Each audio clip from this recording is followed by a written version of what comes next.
Beneath the quiet shimmer of the Aegean, a kingdom older than Olympus breathes in silence. Long before Zeus claimed the skies, his brother ruled the endless deep, Poseidon, lord of earthquakes, master of tides. Yet within his glimmering palace of coral and gold, secrets stir like storms. For the sea is never still. It remembers. It whispers of lost loves, drowned empires, and the wrath of a god whose heart was both tempest and tenderness.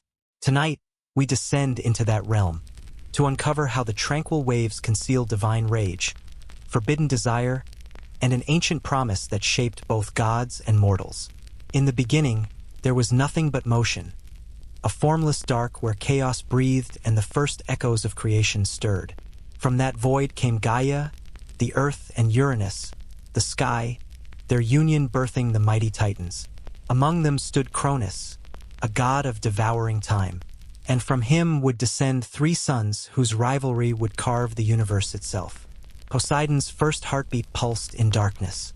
Cronus, fearing prophecy, swallowed each child at birth: Hestia, Hera, Demeter, Hades, and then Poseidon. He was consumed before he ever saw the world, suspended in the cold prison of his father's stomach. Within that living tomb, the young god could hear the slow throb of eternity, the pulse that would later echo through every ocean wave. Time meant nothing inside Cronus. Days bled into centuries. Yet even in that crushing void, Poseidon dreamed of soundless depths, of swirling power, of a world that shifted and sighed like a tide waiting to rise. Perhaps the sea began there, not outside, but within him. Then came freedom. Zeus, the youngest, escaped the cycle, and with the cunning of the goddess Métis, he tricked Cronus into vomiting up his devoured kin. Poseidon tumbled forth into blinding light, gasping not for air but for purpose. The earth trembled at his first breath. The sea itself seemed to answer. As the brothers united, they waged war against the Titans. For 10 years, the heavens roared and mountains split. Poseidon fought not with words, but with rhythm, each strike of his trident like thunder in water, each wave like a battle cry. The sea became his armor, his voice, his inheritance waiting to be claimed. When the Titans fell and their father was cast into the abyss, the world stood reborn. Poseidon looked upon it and saw what he desired most: movement. Rivers that curved like serpents, storms that whispered his name. To him, the stillness of land was a kind of death. He longed for a realm that could never stop shifting. Yet the world was not his alone, for there were two brothers beside him: Zeus, who claimed the skies, and Hades, who demanded the underworld. The time had come to divide creation.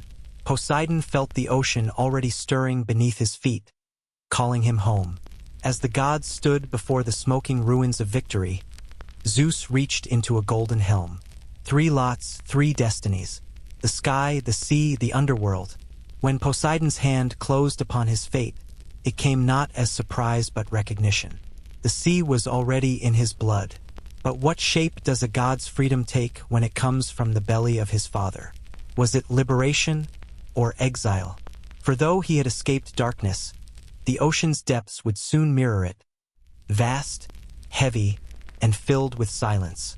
Poseidon gazed toward the horizon where water met air, his new frontier, eternal and endless.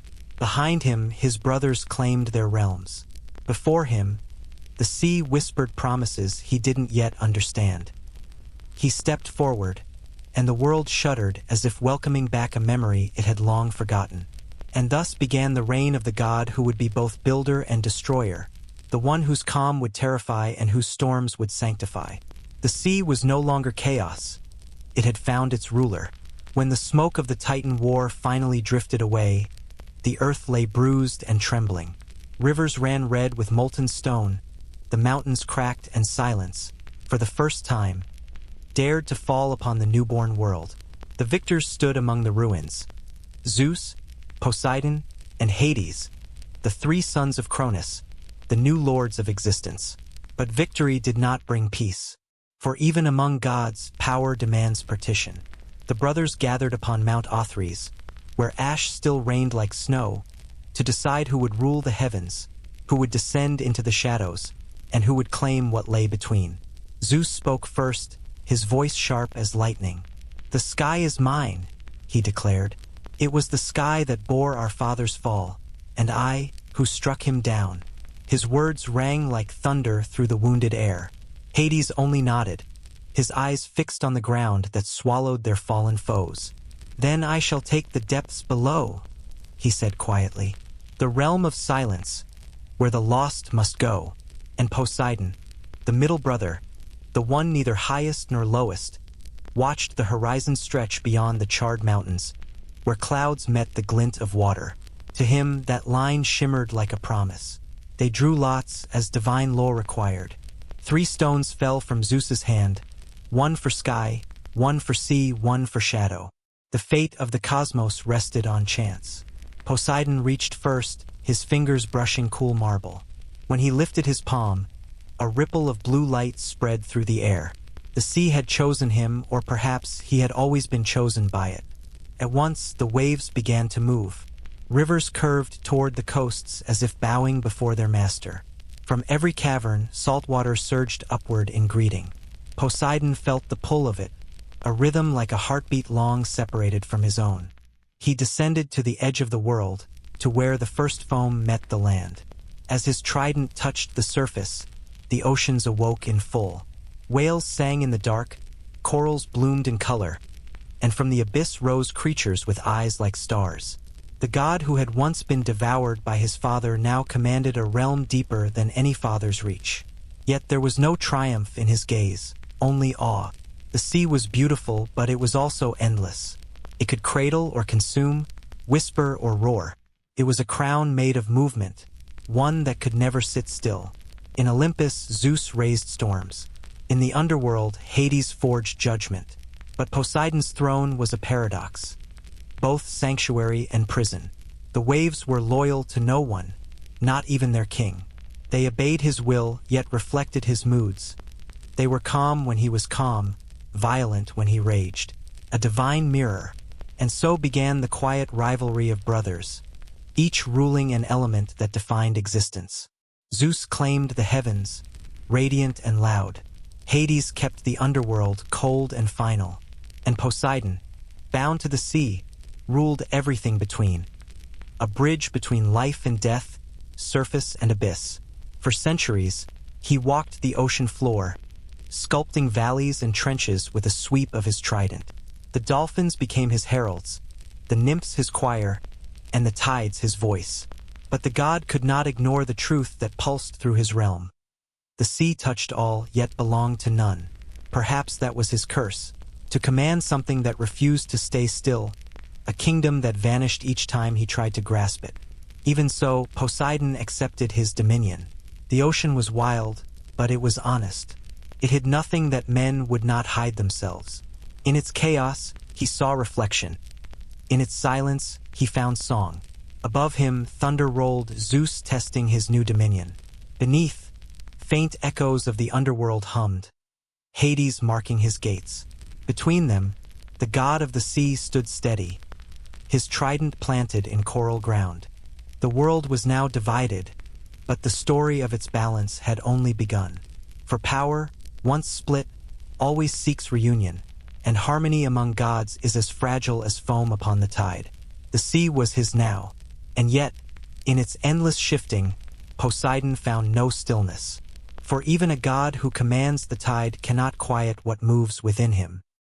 He drifted across his newborn realm, past trenches that glowed with firelight, through forests of kelp that swayed like prayer flags, searching for something he could not yet name. Where others saw chaos, he saw form. With a wave of his trident, mountains rose beneath the waves. Valleys curved like sleeping serpents. Schools of silver fish formed rivers of light, and coral began to bloom where darkness had once reigned. This, he decided, would be his home, a palace not built by hand, but by rhythm. From the ocean floor, he called the builders of the deep, sea nymphs, naiads, and creatures of pure current. Together they raised Igi, the city beneath the waves. Its walls shimmered with pearl and obsidian, and its pillars grew from living coral that pulsed softly with life. The throne itself was carved from a single conch, vast enough to hold the god of the sea yet delicate as a whisper. When Poseidon seated himself upon it for the first time, the waters hushed. Every ripple stilled, as if the sea itself bowed in reverence. Yet in that silence, the god felt something unfamiliar: loneliness. He had built perfection, yet perfection echoes loudest when empty. The laughter of his brothers echoed far above. The voices of mortals had not yet learned his name. Only the low hum of water surrounded him, eternal and unbroken. The ocean gave him dominion, but it also demanded distance. From his coral throne, Poseidon could watch the coasts, see the rise of the first mortal fires, and the flicker of their prayers carried by the wind. But they were faint, unreachable. Even the gods of Olympus spoke little to him now. So he began to create companions of his own. From foam and song he shaped dolphins, spirits of joy and messengers of the deep. From shimmering sand, he summoned the hippocampi, creatures with bodies of horses and tails of silver flame. They galloped through the surf, leaving trails of bubbles that sang. The sea grew alive with music and movement, but still the god's restlessness lingered. He ruled a kingdom that would never die, yet he longed for connection that could. For immortality, once gained, is not always mercy. It is an echo without end. One night, seated upon his coral throne, Poseidon looked up. The surface shimmered like glass, reflecting the faint light of the moon, and for the first time he saw her, a silhouette dancing just above the waves, her hair glinting like starlight on water. A nereid, perhaps, a spirit of grace and freedom, untouched by the solemn weight of rule. In that moment, the god of the sea felt something he had never known. A pull not of current, but of heart. But how does a god, infinite and vast, approach something so delicate? The question lingered like a tide that refused to recede. Poseidon rose from his throne, leaving Igi behind, following the glimmer that stirred the ocean's calm. Far above, the moonlight swayed. Beneath it, a love story waited, one that would calm his storms, yet awaken others far greater. It began with a shimmer, the glint of moonlight across the crest of a wave. Poseidon followed it, drawn like a man walking toward a sound only he could hear. There, upon the pale waters of the surface, danced Amphitrite, daughter of Nereus, one of the 50 sea nymphs born from the foam itself. Her laughter carried across the night like ripples through silver. She was not like the others. Where most nereids played within the sea's embrace, Amphitrite belonged to it. Her presence calmed tempests, her steps turned chaos to rhythm. When Poseidon saw her, something inside him, the same power that once cracked mountains, fell silent. He had conquered oceans and split the earth, but before her he hesitated. The god approached softly, rising from the depths as a shadow beneath the stars. His voice, deep and low, moved the tide. "You are the current that stirs my realm," he said. But Amphitrite turned away.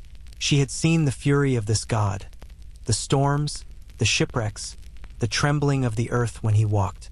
To her, Poseidon was not a lover of beauty, but a reminder of the sea's wrath. And so she fled. Across the horizon she moved, through coral forests, past glowing trenches, until she vanished beyond the edge of mortal sight. Poseidon's call followed her, but the ocean itself shielded its daughter.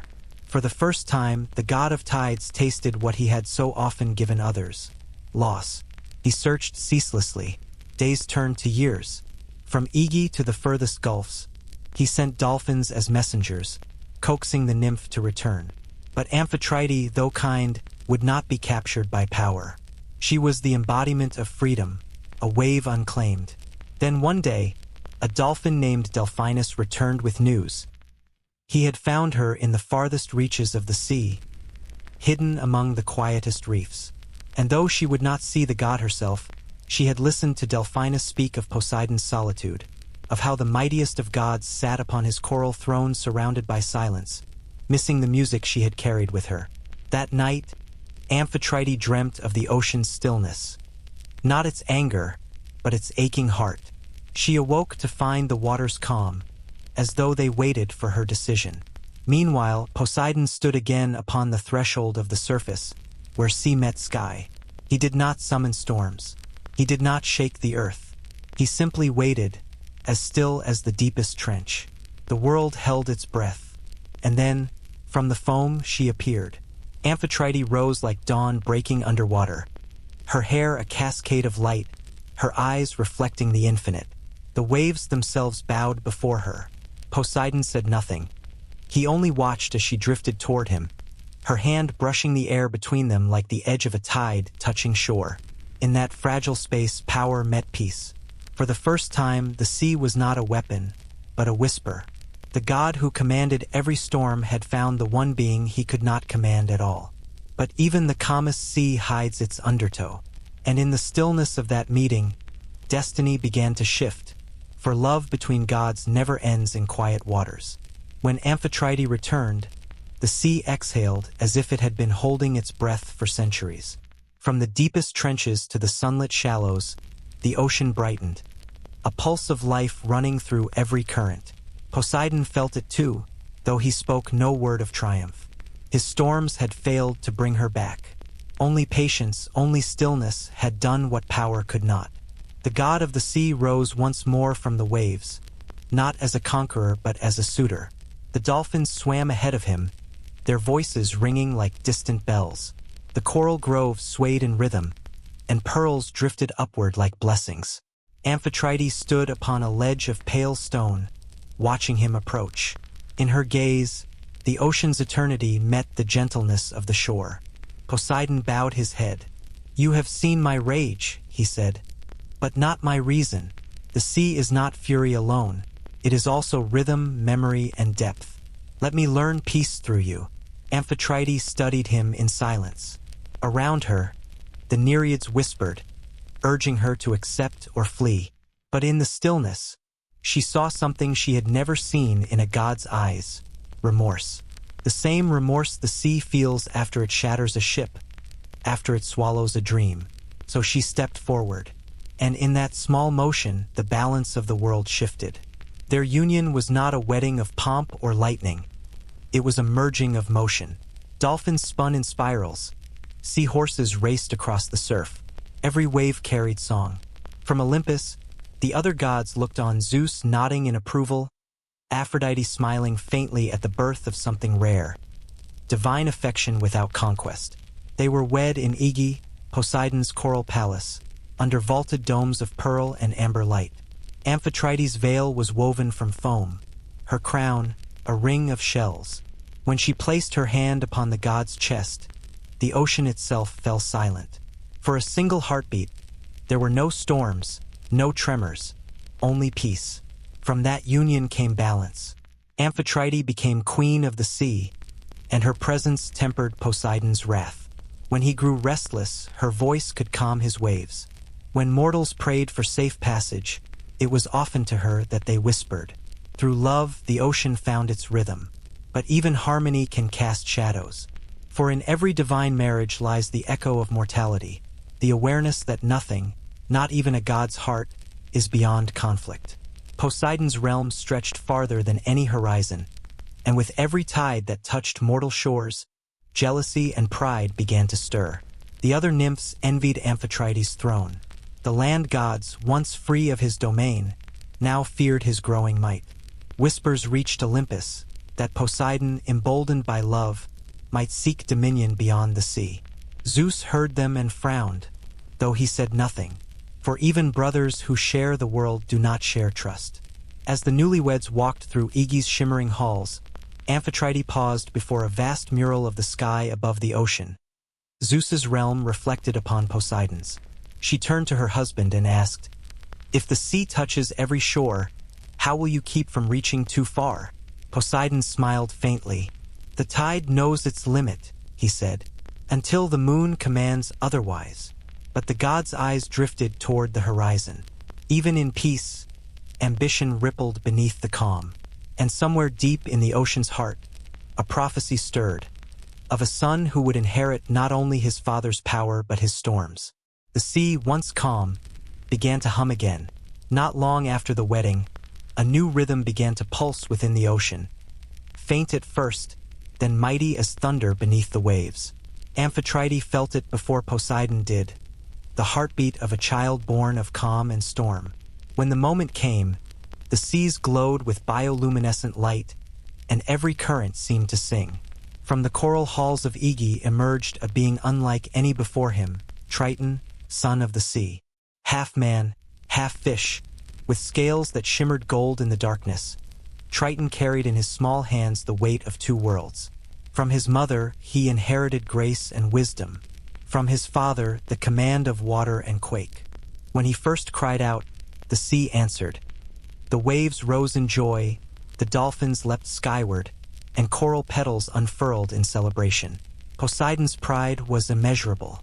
For the first time, the god who had once ruled alone looked upon something that mirrored him, not in power but in purpose.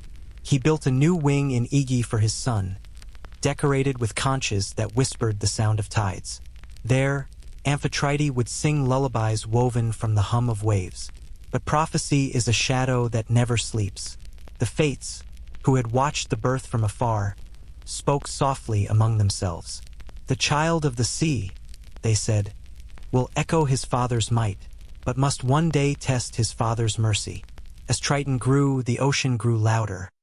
He rode upon the backs of hippocampi, blowing his conch to calm storms or summon them.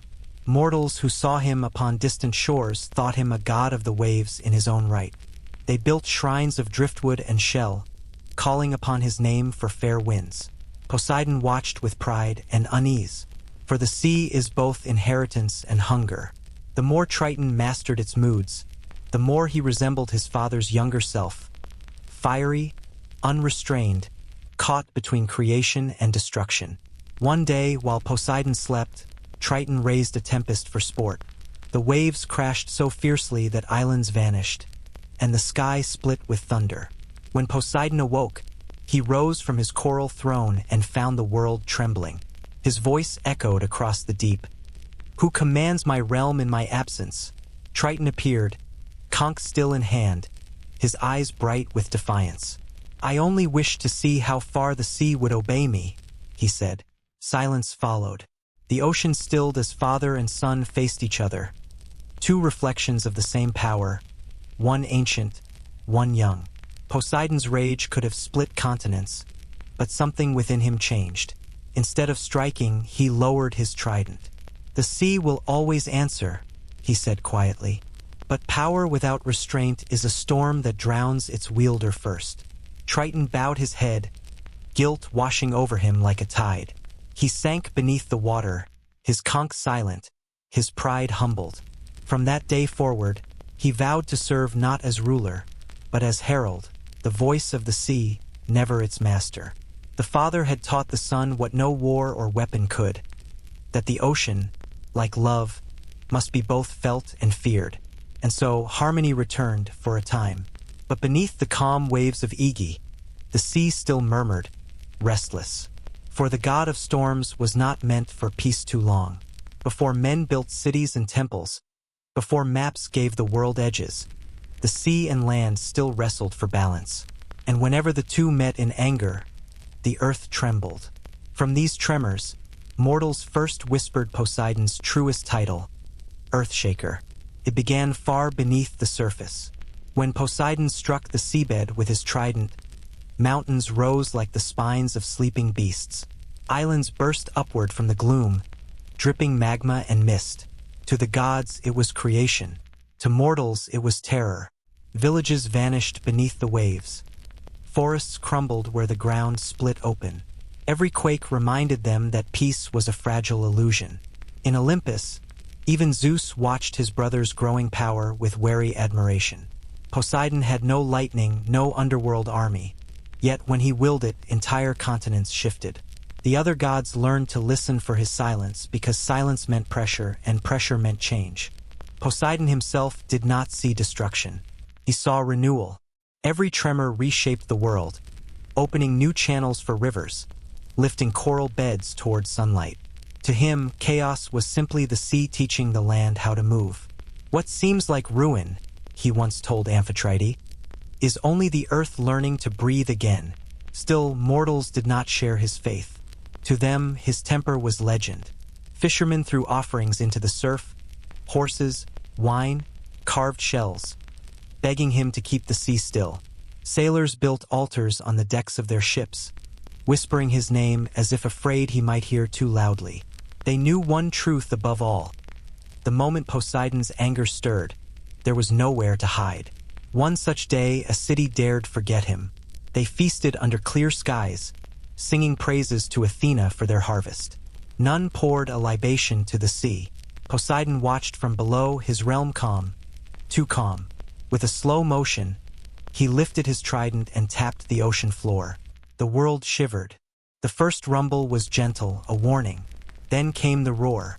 Waves rose like walls of glass. The sea swallowed the harbor whole, dragging marble temples into foam. When silence returned, the city was gone, replaced by still water that gleamed beneath the sun. Poseidon did not celebrate. He stood upon the ruins and felt only the weight of his own power. Each act of wrath left a bruise upon him, a reminder that even justice, when carried too far, becomes isolation. That night, Amphitrite found him among the wreckage. "You reshape the world," she said softly. "But who shapes you?" Poseidon stared into the horizon, where the stars touched the water. "No one," he replied. "And perhaps that is why the earth must shake, because it carries what no god can." In the ages that followed, mortals built shrines upon trembling ground, their pillars carved with waves and horses. They prayed not for favor, but for restraint. And slowly, Poseidon's anger turned into reverence. His quakes became myths, his storms became lessons. Still, whenever the world quivered, mortals would look to the sea and whisper, "He stirs." And deep within his palace of coral and pearl, Poseidon would open his eyes and remember that balance, once disturbed, is never permanent. Long after the earth's shaking had quieted, Poseidon's name still rolled through mortal songs, part fear, part prayer. Yet even among gods, pride can sour into vengeance. And the story of Troy began not with heroes, but with a god betrayed. When the first stones of Troy were laid, King Laomedon sought divine help to raise walls so strong that no enemy could breach them. Zeus, seeking balance between gods and mortals, sent Apollo and Poseidon to aid the mortal king. It was an act of service, a reminder that even immortals could shape the destiny of men. Poseidon, disguised as a craftsman, struck the earth with his trident, and from it rose blocks of sea-polished stone. Apollo sang as he worked, and the stones fused together in harmony. In 1 year, they built a fortress of impossible beauty, the walls of Troy shining white under the sun. But when the work was done, Laomedon's gratitude curdled into greed. He refused payment, mocking the gods who had labored beside him. "Why should I reward you?" he sneered. "You are but servants of Zeus." At that moment, the sea stilled. The gulls fell silent. Poseidon's gaze hardened into glass. "You built your city with divine hands," he said.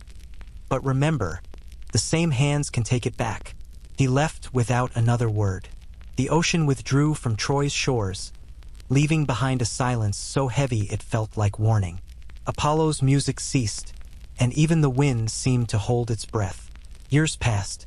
Troy prospered, its people forgetting the promise of their walls, that divine gifts always demand reverence. Then came the signs. Earthquakes beneath the harbor, waves that rose without wind. The fishermen whispered that the sea had turned against them. From the depths, Poseidon's anger grew. He sent a monster vast and scaled from the blackest trench.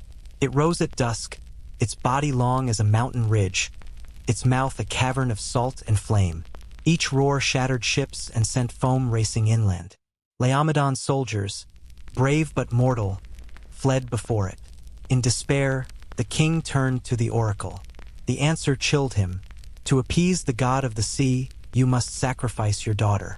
And so, upon the shore, the princess Hesione was chained to a rock, the tide rising around her feet.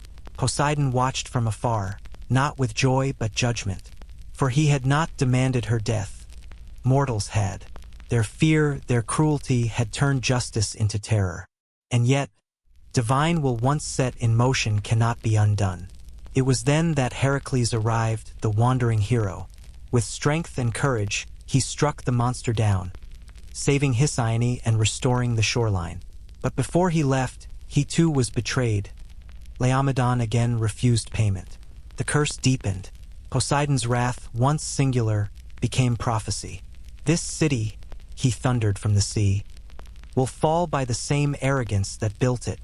His voice cracked the cliffs, and the foam turned red with fury. Generations later, when Greek ships sailed toward Troy in that fateful war, the sea rose behind them, a storm guiding vengeance long deferred. As the first spears struck sand, the waves crashed in approval, as if Poseidon himself had delivered judgment. And when at last Troy burned, its walls crumbling into ash, mortals remembered the god they had scorned. For though men had fought the war, it was Poseidon's tide that had begun it. From that day forward, sailors crossing the Aegean would whisper before battle, "Honor your debts to the sea, for the sea never forgets." Yet even as Troy's smoke faded into the horizon, one mortal still sailed beneath Poseidon's watch, clever, proud, and destined to test the patience of the sea god himself. When Troy's flames dimmed and its towers sank into shadow, the gods turned their gaze elsewhere. But the sea never sleeps, and Poseidon's eyes followed one man. His name was Odysseus, king of Ithaca, the clever mind behind the wooden horse. While mortals hailed his cunning, the god of the sea saw something else, hubris, the most dangerous current of all. As the Greeks sailed home victorious, Poseidon watched their ships glide across his waters without offering tribute. Not a drop of wine poured to the sea, not a whisper of thanks to the god who had carried them through storm and battle. But Odysseus was the worst among them, proud, defiant, unbowed. On his journey home, the king came upon the island of the Cyclopes, children of Poseidon, enormous and wild. Among them lived Polyphemus, the giant shepherd. When Odysseus and his men sought refuge in his cave, they brought arrogance instead of awe. They mocked his might, stole his food, and when cornered, they blinded him with a burning spear. As the giant's roar shook the heavens, he raised his hands to the sea. "Father Poseidon," he cried, "avenge your son. Grant that this mortal never reach his home, or if fate decrees he must, let him come broken and find his world in ruin." The ocean stilled. For a moment all was quiet. Then Poseidon answered. The skies blackened. Winds tore at the sails of every ship. Waves towered like living mountains, their crests burning white. Odysseus fought to steer his vessel, shouting commands, cursing fate. But each order was swallowed by the roar of the god's fury. The sea no longer carried him. It consumed him. From that moment, his journey became endless. Every time Odysseus neared home, the tides turned against him. His men perished one by one, some to the storms, others to their own greed. Each loss echoed Poseidon's lesson, that cleverness without reverence leads only to emptiness. For 10 years, Odysseus wandered across Poseidon's domain. The god did not destroy him outright, that would have been mercy. Instead, he gave him time to watch every hope drift away, time to realize that no mortal can outsmart the sea. Even the other gods began to whisper.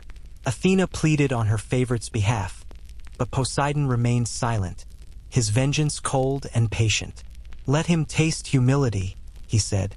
"Let him learn what it is to be small." And so, Odysseus floated from shore to shore, a living lesson, a wanderer cursed by the ocean's memory. Some nights, when the stars blurred above him, he would whisper apologies to the waves. But forgiveness comes slowly to a god whose realm touches every shore. When at last he reached Ithaca, older, weary, and broken, Poseidon allowed the sea to rest. The god's anger had not vanished, only transformed into understanding. Even wrath, he realized, must ebb like a tide. But his lesson lingered. For every sailor who crossed his domain afterward, Poseidon remained the silent witness, watching, weighing, remembering. Was it justice he had given, or loneliness, the punishment of one who sees himself reflected in the pride of mortals? The sea never answered. It only moved, patient, infinite, eternal. Long after Odysseus vanished over the horizon, the ocean fell quiet again. Not in peace, but in thought. The god who had shaken worlds now drifted through silence, his mind echoing with the memory of mortal defiance. Yet even in stillness, the sea had a voice. It sang not in words, but in whispers carried through current and foam. Those voices belonged to the Nereids, daughters of Nereus, the old man of the sea, and companions to Amphitrite.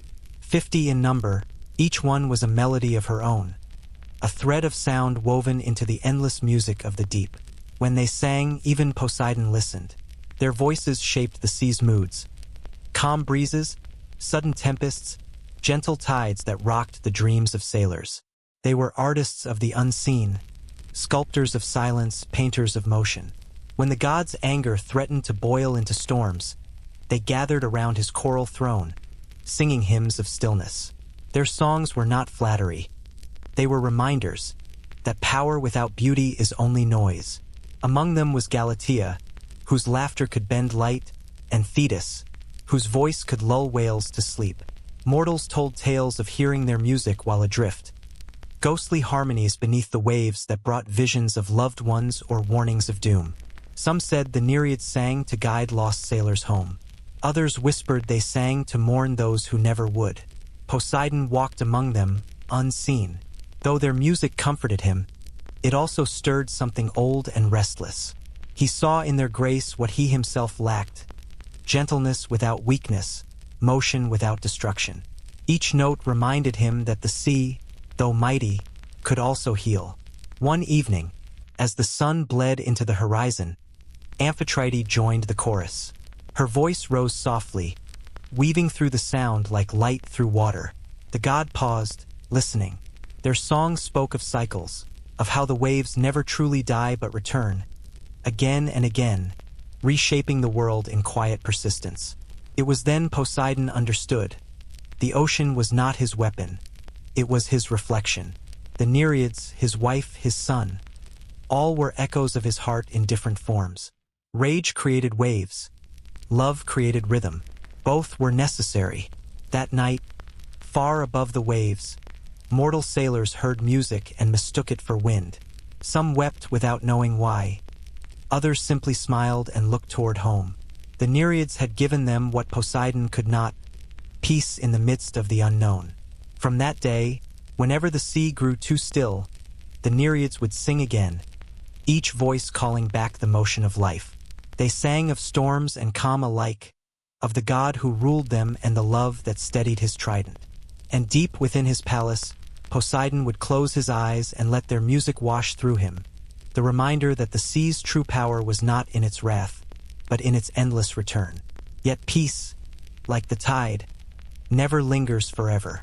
For even in the deepest calm, something ancient waits to stir. Beneath Aege's shining halls, an unseen shadow coils, vast, sleeping, and hungry. Beneath the coral palaces of Aege, beyond where sunlight ever dares to sink, there is a place even the gods seldom go. It is not mapped, not spoken of, not sung in the hymns of the Nereids. It lies in the ocean's oldest trench, a wound carved during the first war of creation. There, in the cold silence between tectonic breaths, something sleeps. Poseidon calls it the Abyssal Vault. The mortals would later give it another name, the Kraken's Keep. It was born not from love or vengeance, but from necessity. Long ago, during the war against the Titans, the sea itself demanded a weapon. Something vast enough to rival the mountains, ancient enough to obey no mortal command. Poseidon struck his trident into the ocean's heart, and from that act, the Kraken awoke. A creature of shadow and muscle, its body the color of midnight, its eyes like two dying suns. It was the sea's rage given form. When the Titan armies advanced, the Kraken rose, dragging them into the depths. No chain could bind it, no flame could harm it. But victory carried a curse. Once unleashed, it could never be fully controlled. Even Poseidon, its maker, felt fear when its tentacles brushed against the ocean floor.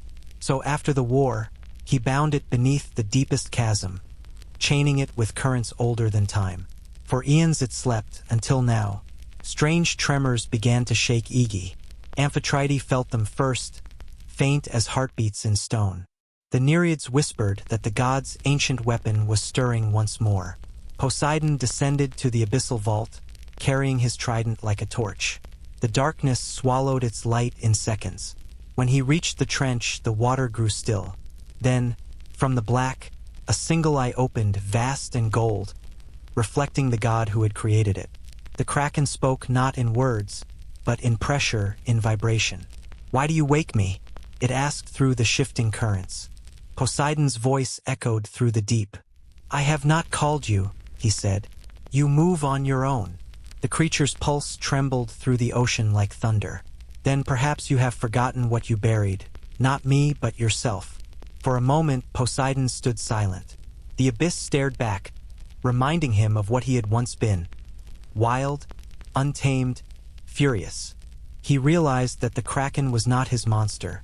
It was his reflection, the embodiment of his own chaos sealed away. "If I am your maker," Poseidon said softly, "then let me also be your peace." He lifted his trident, and light spread through the trench like dawn breaking underwater. The kraken recoiled, its body shimmering in luminous chains. The god's command rippled outward. "Sleep again, and do not wake until the sea forgets its anger." Slowly, the eye dimmed. The tentacles withdrew. The deep grew quiet once more. Poseidon ascended, his face unreadable. The sea above him glittered as though nothing had happened. But the truth lingered. No god can bury what he truly is. The kraken would remain bound. Yet a part of Poseidon's soul would always lie chained beside it, waiting, listening. Above, Amphitrite watched her husband return in silence. She saw the weariness in his eyes, the weight of eternity pressing upon him. "What lies so deep?" she asked gently. "That even you fear it?" Poseidon's gaze turned toward the horizon. "The part of the sea," he said, "that remembers when it was chaos." He turned away, but far below, in the black cradle of the abyss, a single bubble rose, and with it a whisper. The sea never forgets. And soon that memory would take shape again, not as a monster, but as a paradise. The sea remembers every secret, but some it tries to rewrite. After ages of storms and silence, Poseidon longed to create something lasting, something that would prove the ocean could nurture as powerfully as it could destroy. From that longing, Atlantis was born. It began with a thought, a single ripple of intent. The god struck his trident upon a lonely island, and from its core, the earth began to shift. Mountains rose like the ribs of a giant shell. Rivers wound through meadows of silver grass. In its center, Poseidon carved a circular city surrounded by rings of sea and land, each one guarded by channels that shimmered with light. Atlantis was not built for gods, but for mortals, for a woman named Cleito, whose beauty was quiet and mortal, but whose spirit held the calm of still water. Poseidon found her upon the island, tending to her father's shrine. Unlike the god's usual consorts, she did not flee. When he spoke, she listened. When he offered her immortality, she declined. "I would rather live one lifetime that is real," she said, "than eternity without meaning." Those words pierced him deeper than any storm. In her presence, Poseidon felt something rare, humility. He promised her a kingdom where her people would thrive, untouched by war, guided by the balance of sea and sky. Together, they watched as the first stones of Atlantis gleamed in the dawn. For generations, the city flourished. Its people honored the sea with music and gratitude. The walls glistened with orichalcum, a metal said to capture sunlight. Gardens floated above canals, and towers reflected the stars. From Olympus, even Zeus admired the sight. Poseidon, for a time, felt peace, a god whose creation brought joy, not fear. But paradise, by nature, invites pride. As centuries passed, the Atlanteans forgot the humble oath of their ancestors. They began to see themselves not as children of the sea, but as masters above it. They built ships to conquer, not explore. They harvested more than they needed. And slowly, their prayers to Poseidon ceased. First, the god waited. Then he warned. Earthquakes trembled beneath their temples. Waves rose higher each year. The priests pleaded for mercy, but the kings laughed. "The sea is ours," they said. "We are the sons of gods." It was that arrogance, the same that once echoed in Troy, that sealed their fate. Poseidon stood at the edge of his realm and watched his creation shine beneath the moon. He could have forgiven them, but the sea, like time, has laws even gods cannot break. What grows from pride must return to depth. With a single motion, he raised his trident. The sky darkened. The tides surged. Lightning lit the peaks of Atlantis for the last time. Cleito, now long gone, seemed to whisper through the wind, and the gods' resolve trembled.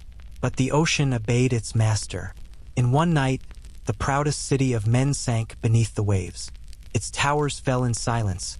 Its streets turned to coral, and its gold became legend. When morning came, only the sea remained, calm, endless, unrepentant. Poseidon wept, though no one saw. He had created perfection, and in destroying it, learned what no victory could teach: that beauty cannot survive possession. In the centuries that followed, sailors claimed to see the glow of Atlantis on moonless nights, a shimmer beneath the water, as if the city still breathed. Some say it was the souls of its people calling out for forgiveness. Others say it was Poseidon himself, still searching for the love that made him believe creation could last forever. And deep beneath the waves, coral roses bloom where Cleito once walked, fragile, luminous, eternal reminders that even the gods cannot hold paradise without breaking it. But the trident that built Atlantis still waits, its power bound not only to the sea, but to the earth itself. And soon that bond would shake the world again. Every god possesses a symbol, a focus through which their power speaks. Zeus had his thunderbolt, Hades his helm of shadow. But Poseidon's might, born from both sea and earth, demanded a weapon forged from the bones of the world itself. The trident was not merely made, it was summoned into being.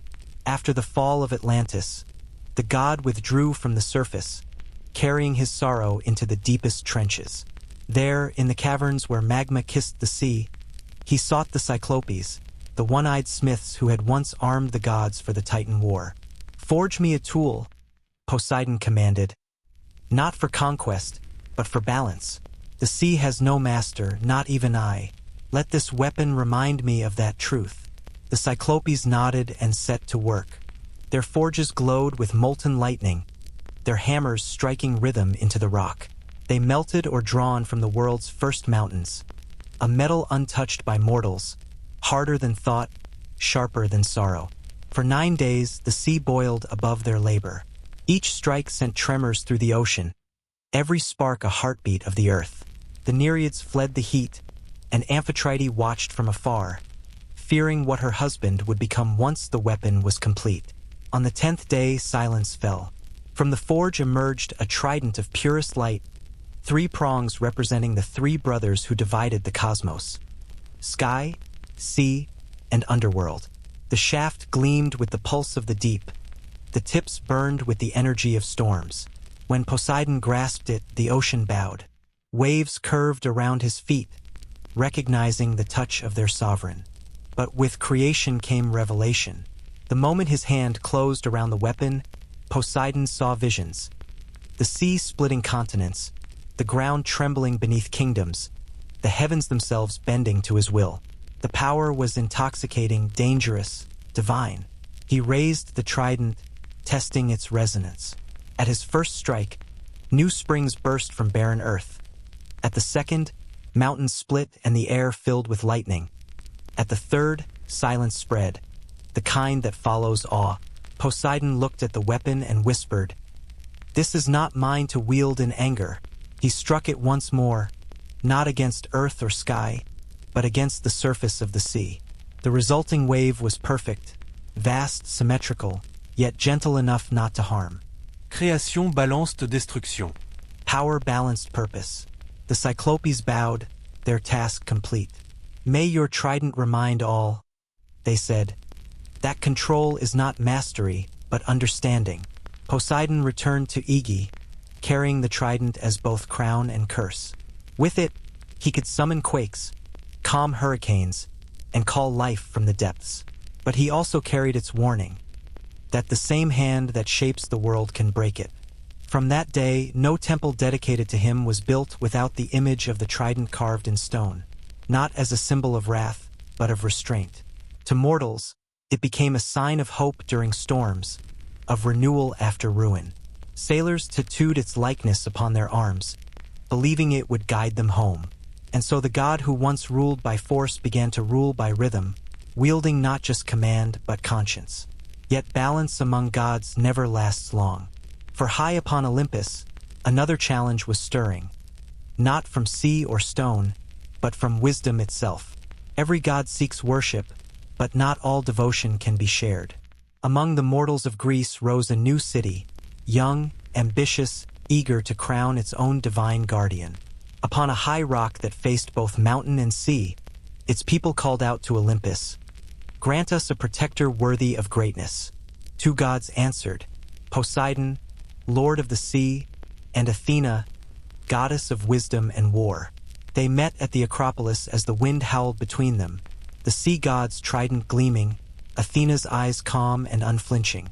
Around them gathered the 12 Olympians, silent witnesses to a contest that would decide not only a city's fate, but a clash of two visions, passion versus reason, storm versus stillness.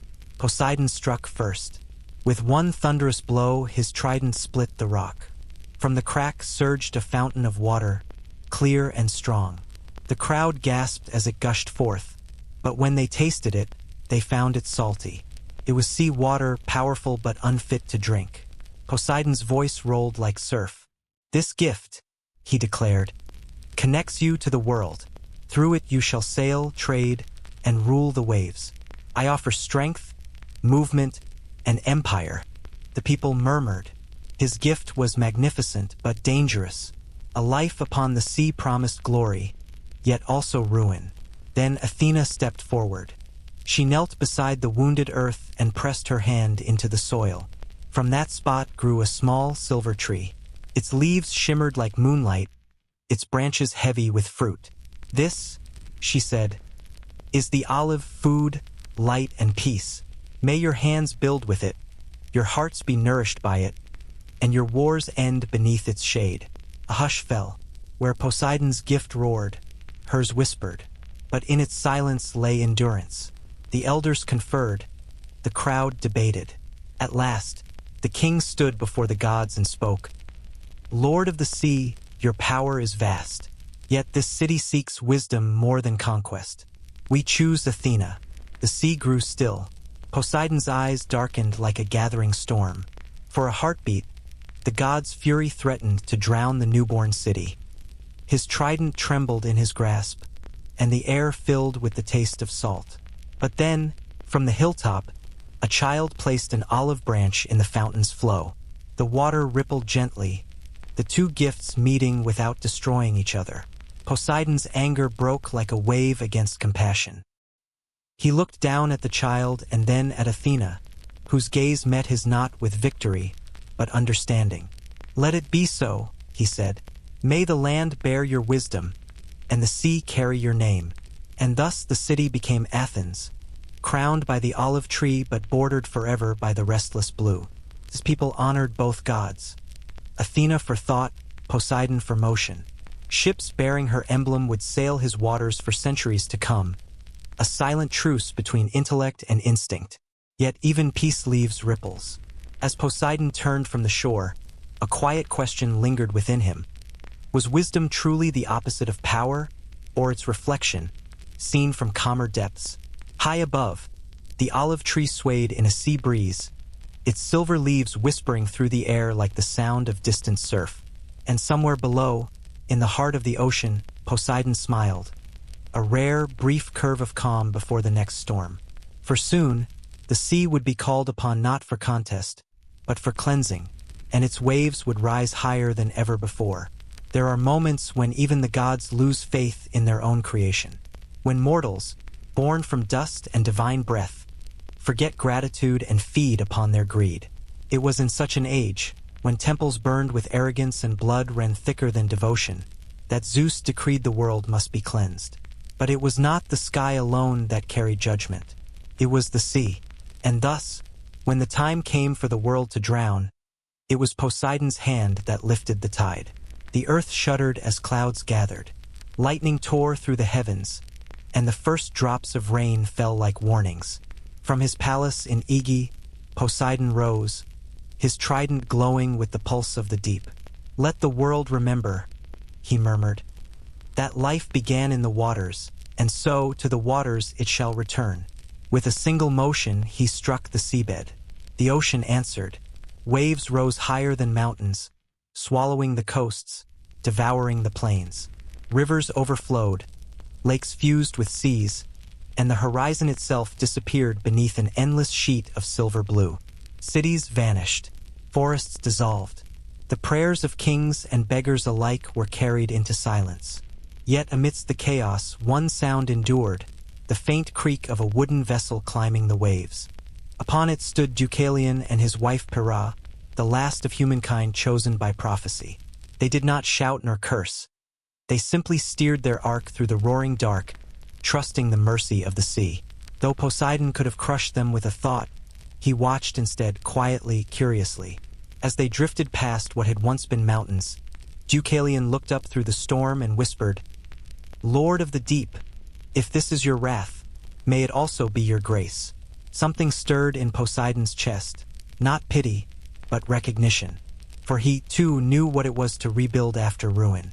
When the rain finally ceased, the god struck his trident once more. The sea began to retreat, drawing back its fury inch by inch. From the waves, the land emerged cleansed but scarred. Deucalion's ark came to rest upon a lonely peak, and from it, a new world would grow. The survivors wept, not for what was lost, but for the silence that followed. In that silence, Poseidon's voice rumbled beneath the waves, low and resonant. "Let this be remembered, not as punishment, but renewal. The sea does not destroy, it restores balance." From that day, mortals spoke of the flood not only as wrath but as mercy, the great washing of the world, when Poseidon's waters swept away corruption so that life might begin again. And deep below, in the quiet chambers of Igi, the gods sat beside Amphitrite, watching the newborn rivers glimmer like veins across the earth. "It is strange," he said softly, "how destruction and creation share the same sound." She placed a hand upon his arm.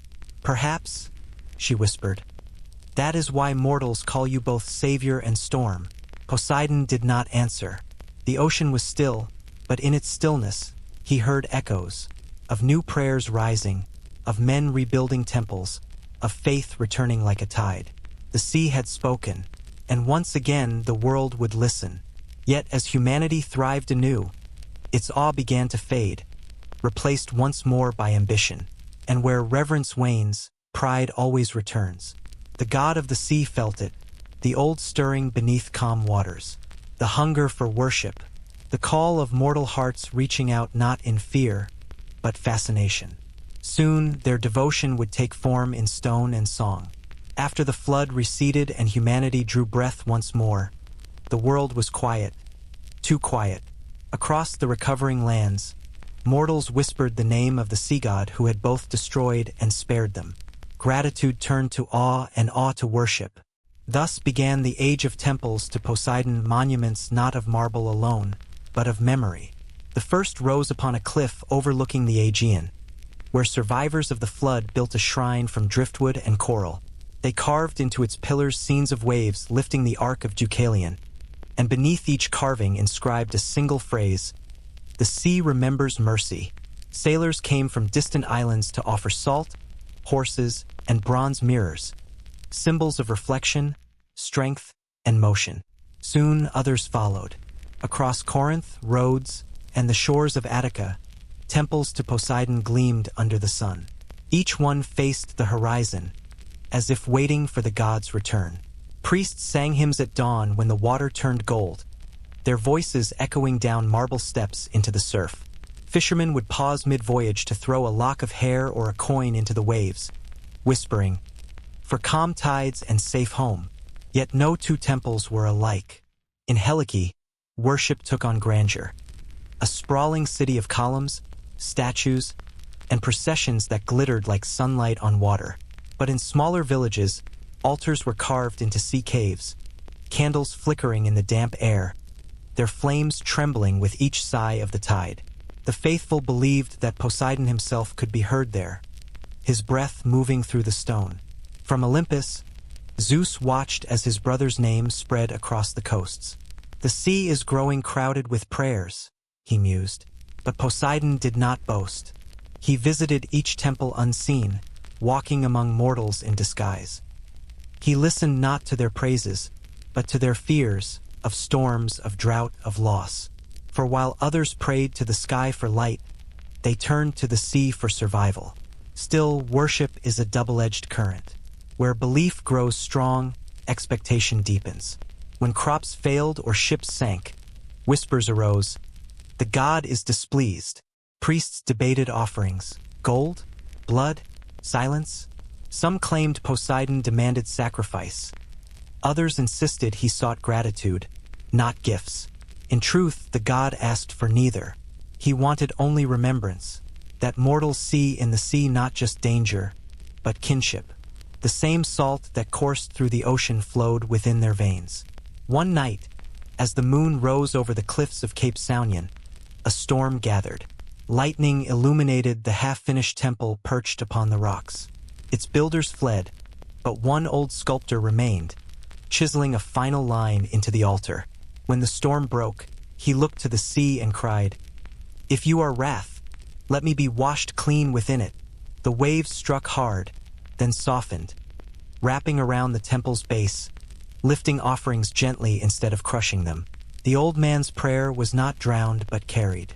The next morning, the storm was gone.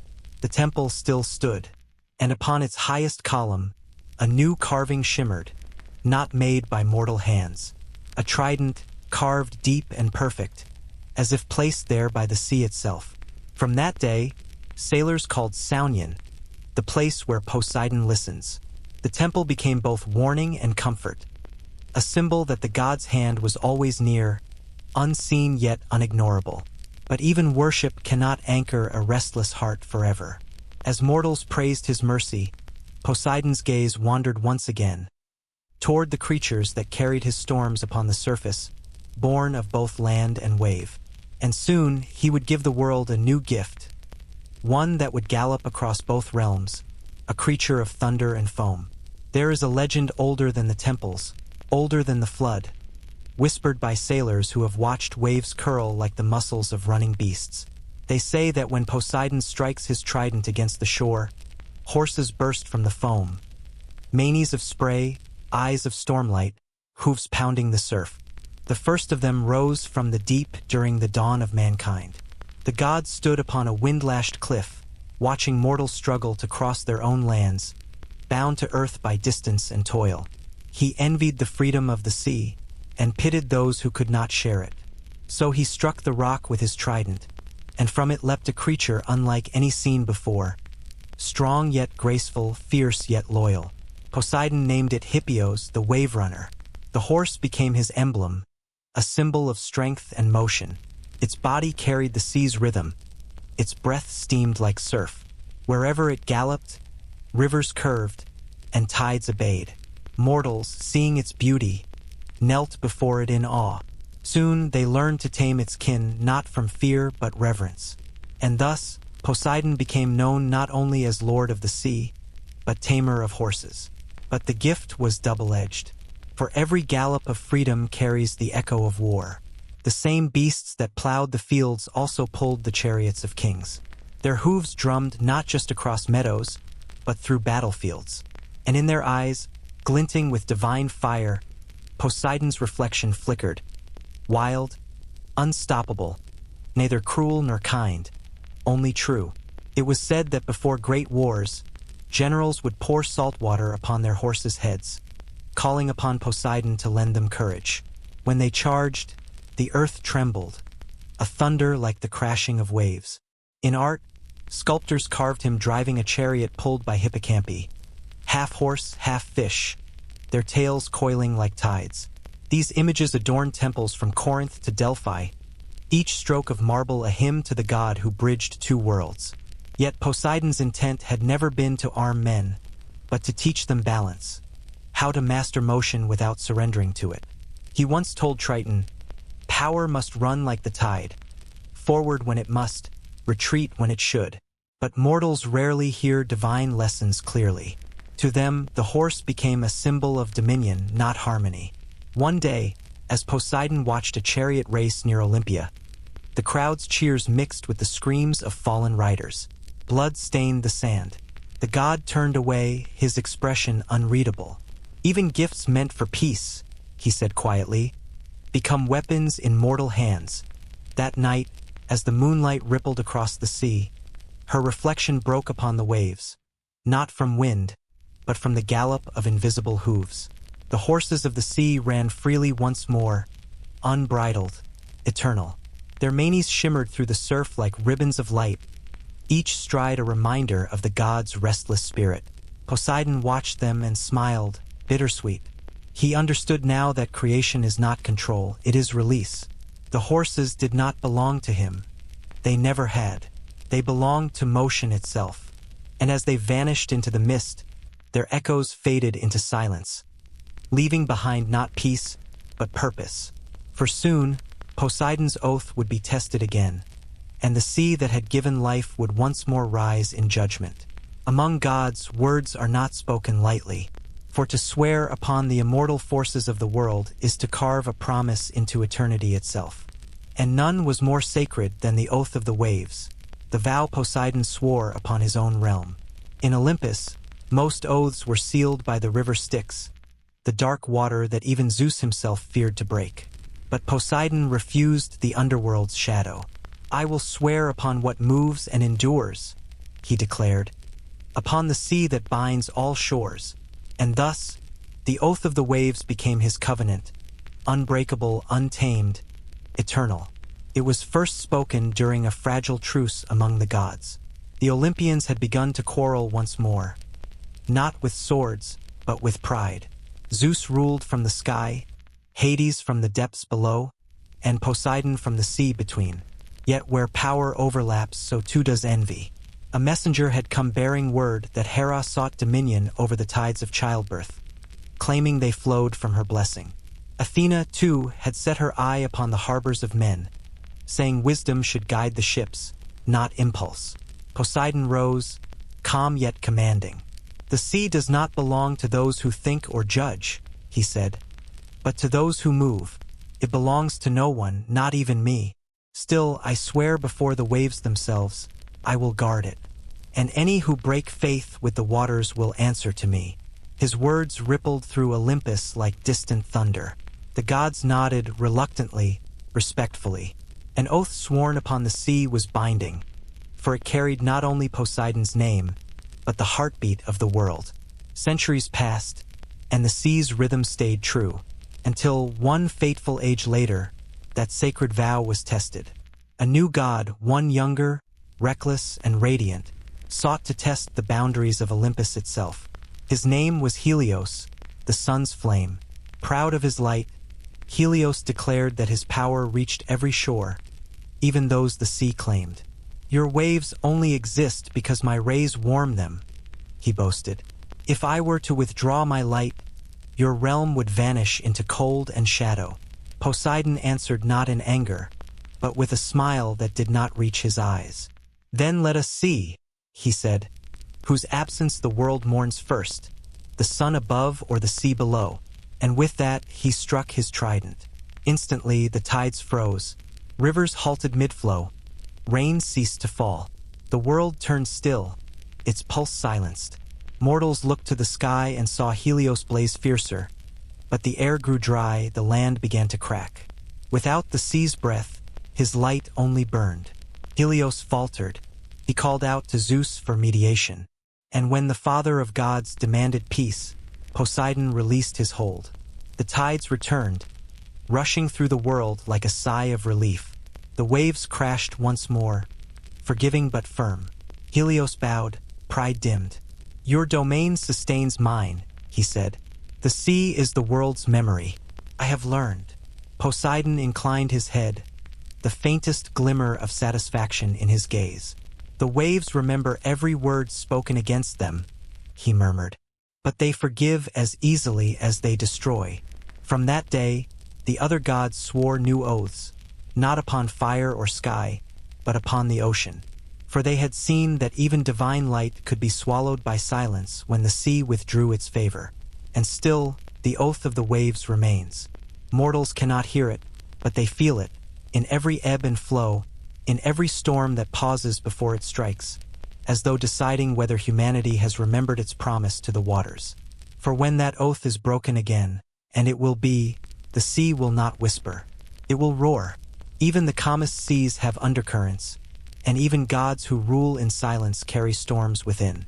For centuries, Amphitrite had stood beside Poseidon, queen of the deep, mother of waves, voice of the tides.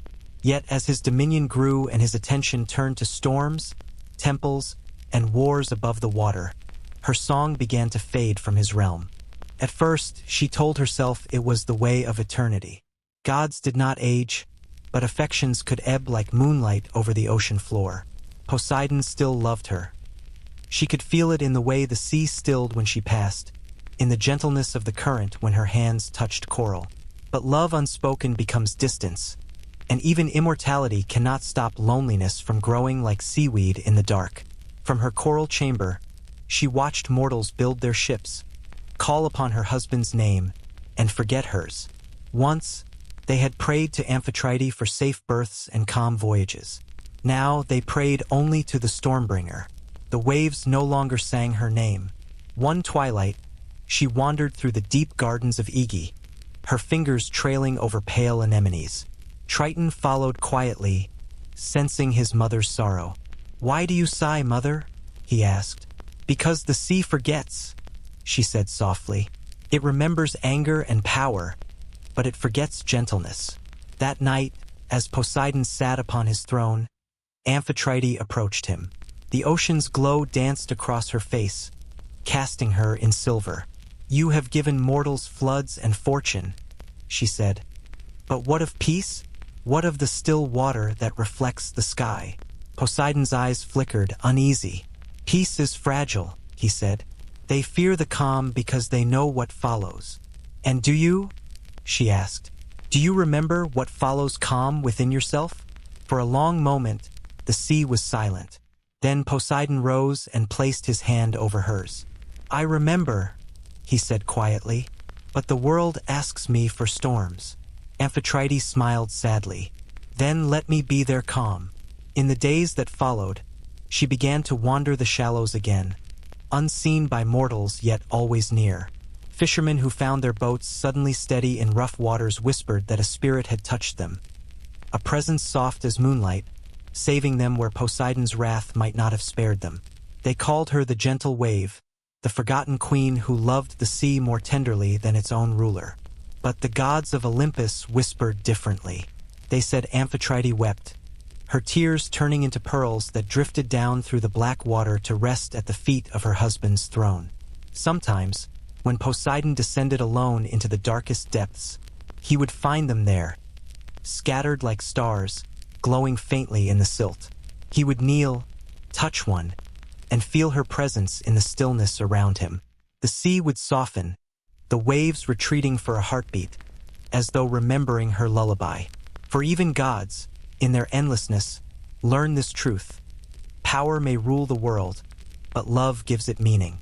And though Amphitrite's lament echoed through the centuries, it was not a song of loss, but of reminder that even the strongest storms begin in silence.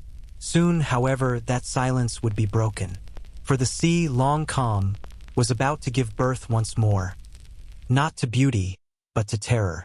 From the silence that followed Amphitrite's song, the sea began to stir again, softly at first, then with a restless pulse.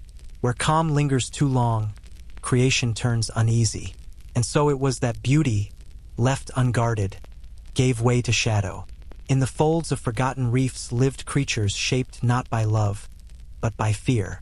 They were the monsters of the deep, born from the cast-off emotions of gods and mortals alike. Jealousy, rage, and sorrow settling into form. Poseidon did not summon them.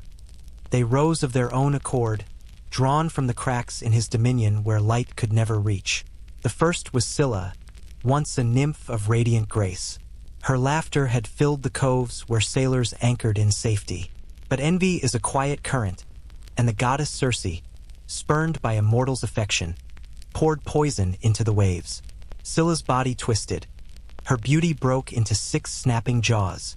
Poseidon found her crying upon the rocks, her voice caught between plea and growl. "Am I to be hated for what another has done?" she asked. He could offer no comfort. The sea that had sheltered her now feared her. Then came Charybdis, daughter of the ocean's hunger. She drank whole tides and spat them back in whirlpools that could devour ships in seconds.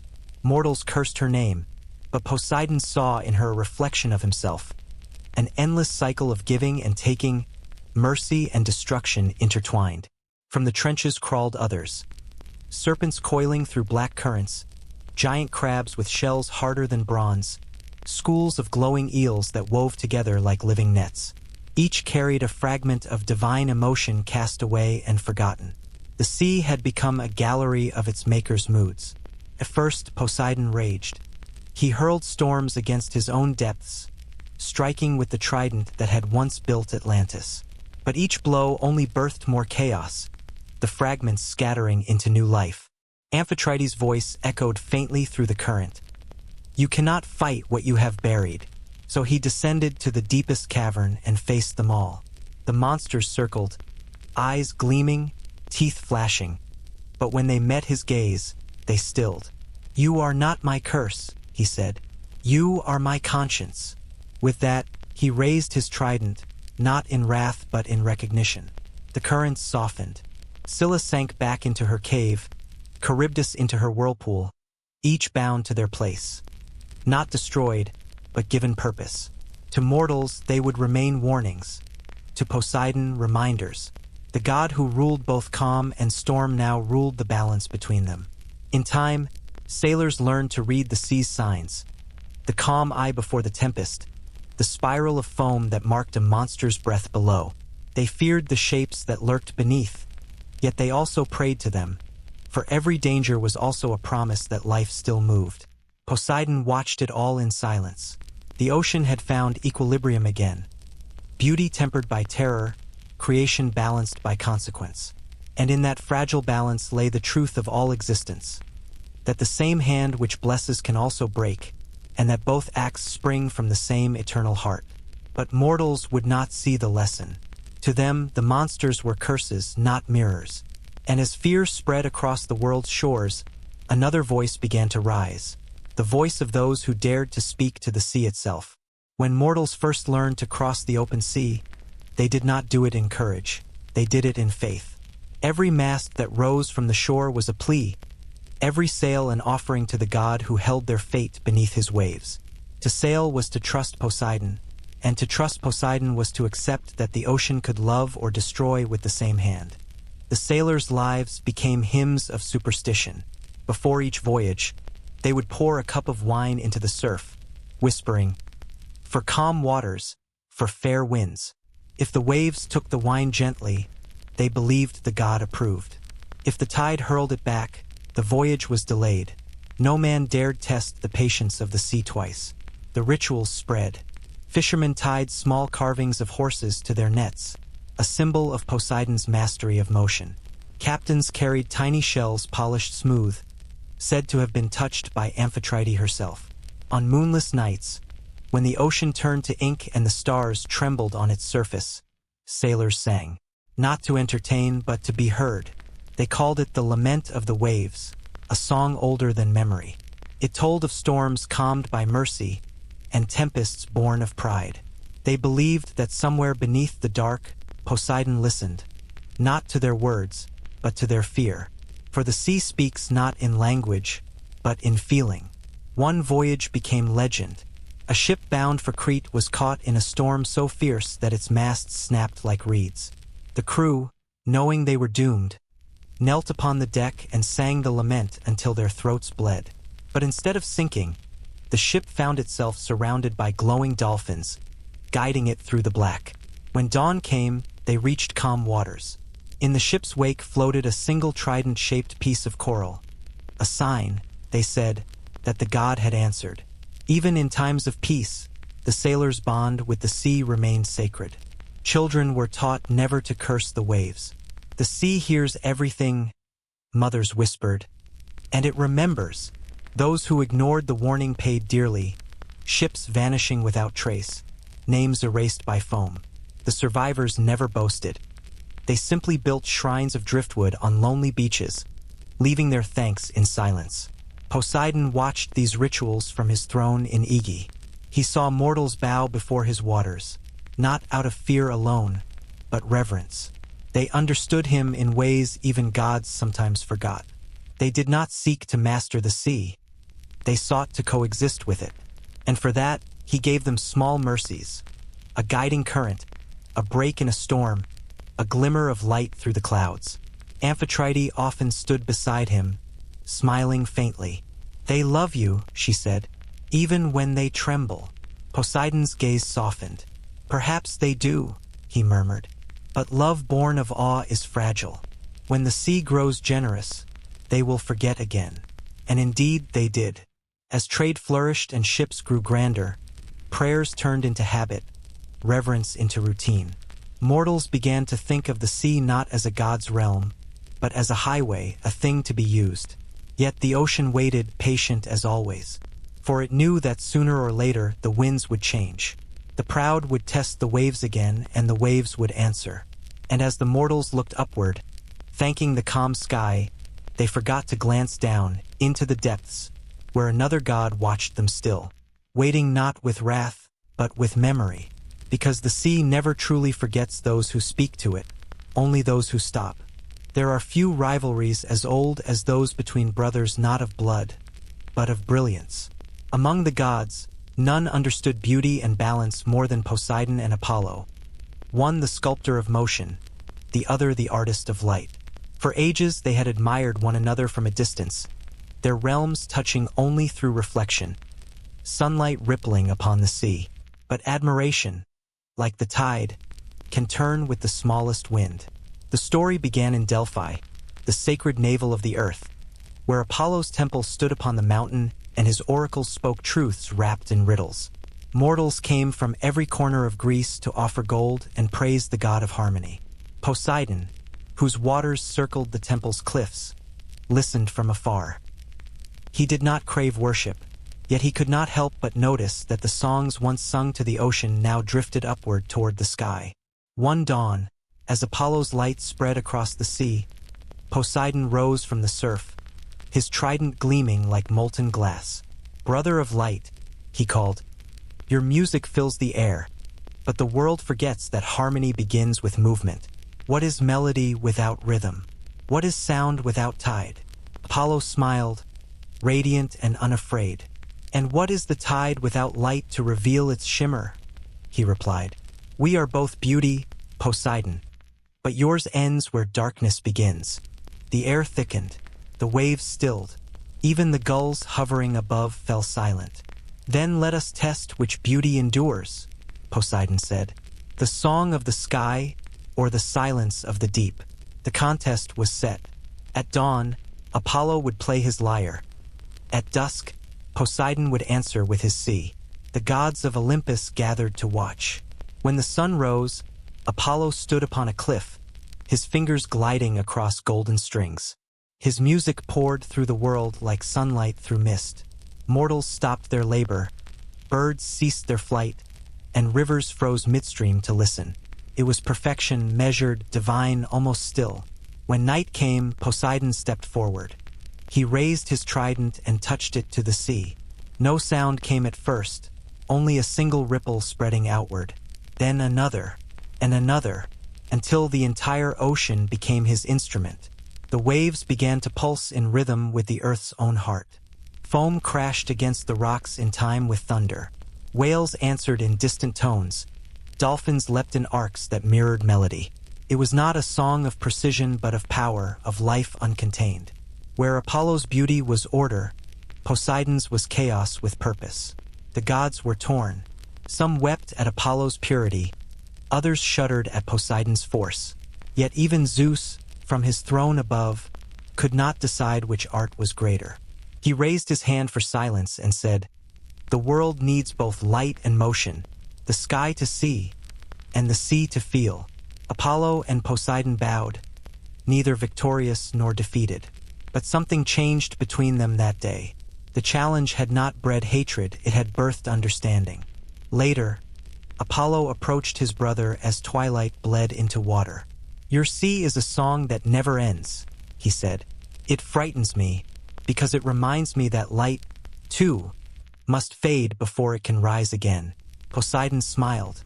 "And your music teaches me restraint. Even waves must pause between beats." They clasped hands, and for one rare moment, the heavens and the ocean mirrored one another, calm, equal, at peace. But peace among gods is fragile. The mortals who worshipped at Delphi would remember this harmony as myth, yet forget its lesson in practice.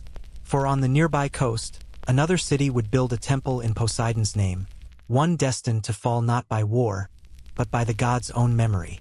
There are cities that vanish quietly, leaving behind ruins and dust. And then there are cities swallowed whole, erased in a single breath of the sea. Among the Greeks, one name carried the weight of warning: Helike, Poseidon's beloved city and his most faithful shrine.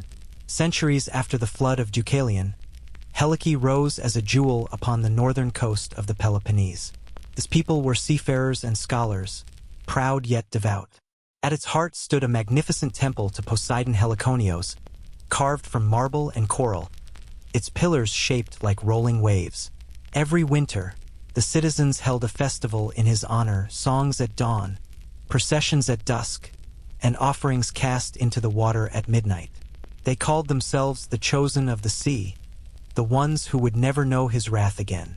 But reverence slowly curdled into entitlement. As the city grew rich, its priests began to take more than they gave. The offerings diminished, the pride multiplied. When a neighboring city, Bura, sent envoys seeking permission to share the temple's blessings, Helike refused. "The god is ours," they said. "His favor belongs to us alone. The sea does not take kindly to possession." That winter, omens began to appear. Fish washed ashore in silent droves. The tide receded farther each day, as if the sea itself were holding its breath. Some warned the priests to repent, but the priests laughed. "Poseidon sleeps," they said. "He would not harm his own." Then, one moonless night, the earth groaned. Not the rumble of storm, but the deep, slow sound of something waking. The dogs of the city howled and fled toward the hills. Moments later, the ground split open. From beneath Helike's proud streets rose the sea. Not in waves, in walls. A column of water taller than the temple itself crashed down upon the city, folding marble and flesh alike into its grip. Torches vanished. Voices turned to bubbles. The temple's great statue of Poseidon toppled, its stone eyes sinking into the dark. By dawn, Helike was gone. In its place stretched a still lagoon, eerily calm, as though nothing had ever stood there. Survivors on the hills watched in silence. Some swore they saw faint lights beneath the surface, lanterns moving slowly, as if the city still breathed below. Others heard faint bells ringing in the deep, the echoes of prayers too late to be answered. For centuries, sailors claimed that on clear nights, when the sea was perfectly still, they could look down and see the shadow of Helike's streets beneath the water, its temple upright once more, its doorways shimmering with ghostly blue. Divers who ventured close reported hearing whispers, like chants carried through salt and time. "We are not forgotten," the voices said. Poseidon never spoke of the city's fall. But in Aegae, Amphitrite once found him gazing at the surface for hours. "Was it anger or sorrow that took them?" she asked. "Neither," he replied. "It was memory. They forgot what it means to honor the tide, that giving and taking are the same motion." Helike became a legend, the lost warning of the sea. Centuries later, when earthquakes struck and cities trembled, people would whisper, "Remember Helike," and beneath the waves, among ruins preserved by salt, Poseidon's temple still stands, a monument not to vengeance, but to the sea's one eternal truth. It returns to claim what forgets it. But far from that drowned city, another mortal king was preparing to test the gods' patience. One whose pride would birth a curse that would echo through labyrinths and myths alike. On the island of Crete, sunlight turned the sea to gold, and its king, Minos, son of Zeus, ruled with pride that reached the heavens. His city, Knossos, pulsed with life. Temples to the gods, courtyards filled with dancers, and sails that shimmered across the horizon like silver wings. But beneath the beauty lay ambition, a hunger that would soon summon Poseidon's fury once more. In those early days, Minos sought to prove his right to rule over his brothers. "Let the gods themselves bear witness," he proclaimed. He stood upon the shore, arms open to the sea. "Poseidon, lord of the deep, send me a sign of your favor, a bull from your waters. I shall sacrifice it in your name, and all will know my crown is divine." The sea stirred. A roar rose from the depths, shaking the very sand beneath his feet. Then, bursting from the foam, came a bull, white as moonlight, radiant as lightning in water. Its eyes glowed with the calm of deep tides, its strength boundless. The crowd fell to their knees. Poseidon had answered, but power once received tempts rebellion. When Minos looked upon the bull, he saw not a gift to return, but a treasure to keep. "Surely the god will not miss one creature," he whispered. "Let me offer another in its place." And so, the sacred bull was led into his stables instead of to the altar. The sea darkened that night. No wind, no sound, only the slow turning of the tide, as if drawing breath. Poseidon's gaze fell upon Crete, and his voice rolled through the waves. "He who cheats the sea will learn that what is withheld shall return in horror." To punish deceit, Poseidon did not strike the king directly. He struck his house. He whispered into the dreams of Pasiphae, Minos's wife, filling her heart with unnatural desire for the bull her husband had stolen. The curse took root like coral on bone. From that union of arrogance and madness, a creature was born, the Minotaur, half man, half beast, its roar echoing like surf inside a labyrinth of stone. Minos tried to hide the shame beneath his palace. He built the labyrinth not as prison alone, but as denial, a maze meant to bury his disobedience beneath clever design. Yet the sea remembers what men conceal. Storms battered Crete's shores. Ships vanished before reaching harbor. When priests prayed for mercy, the waves brought back only silence.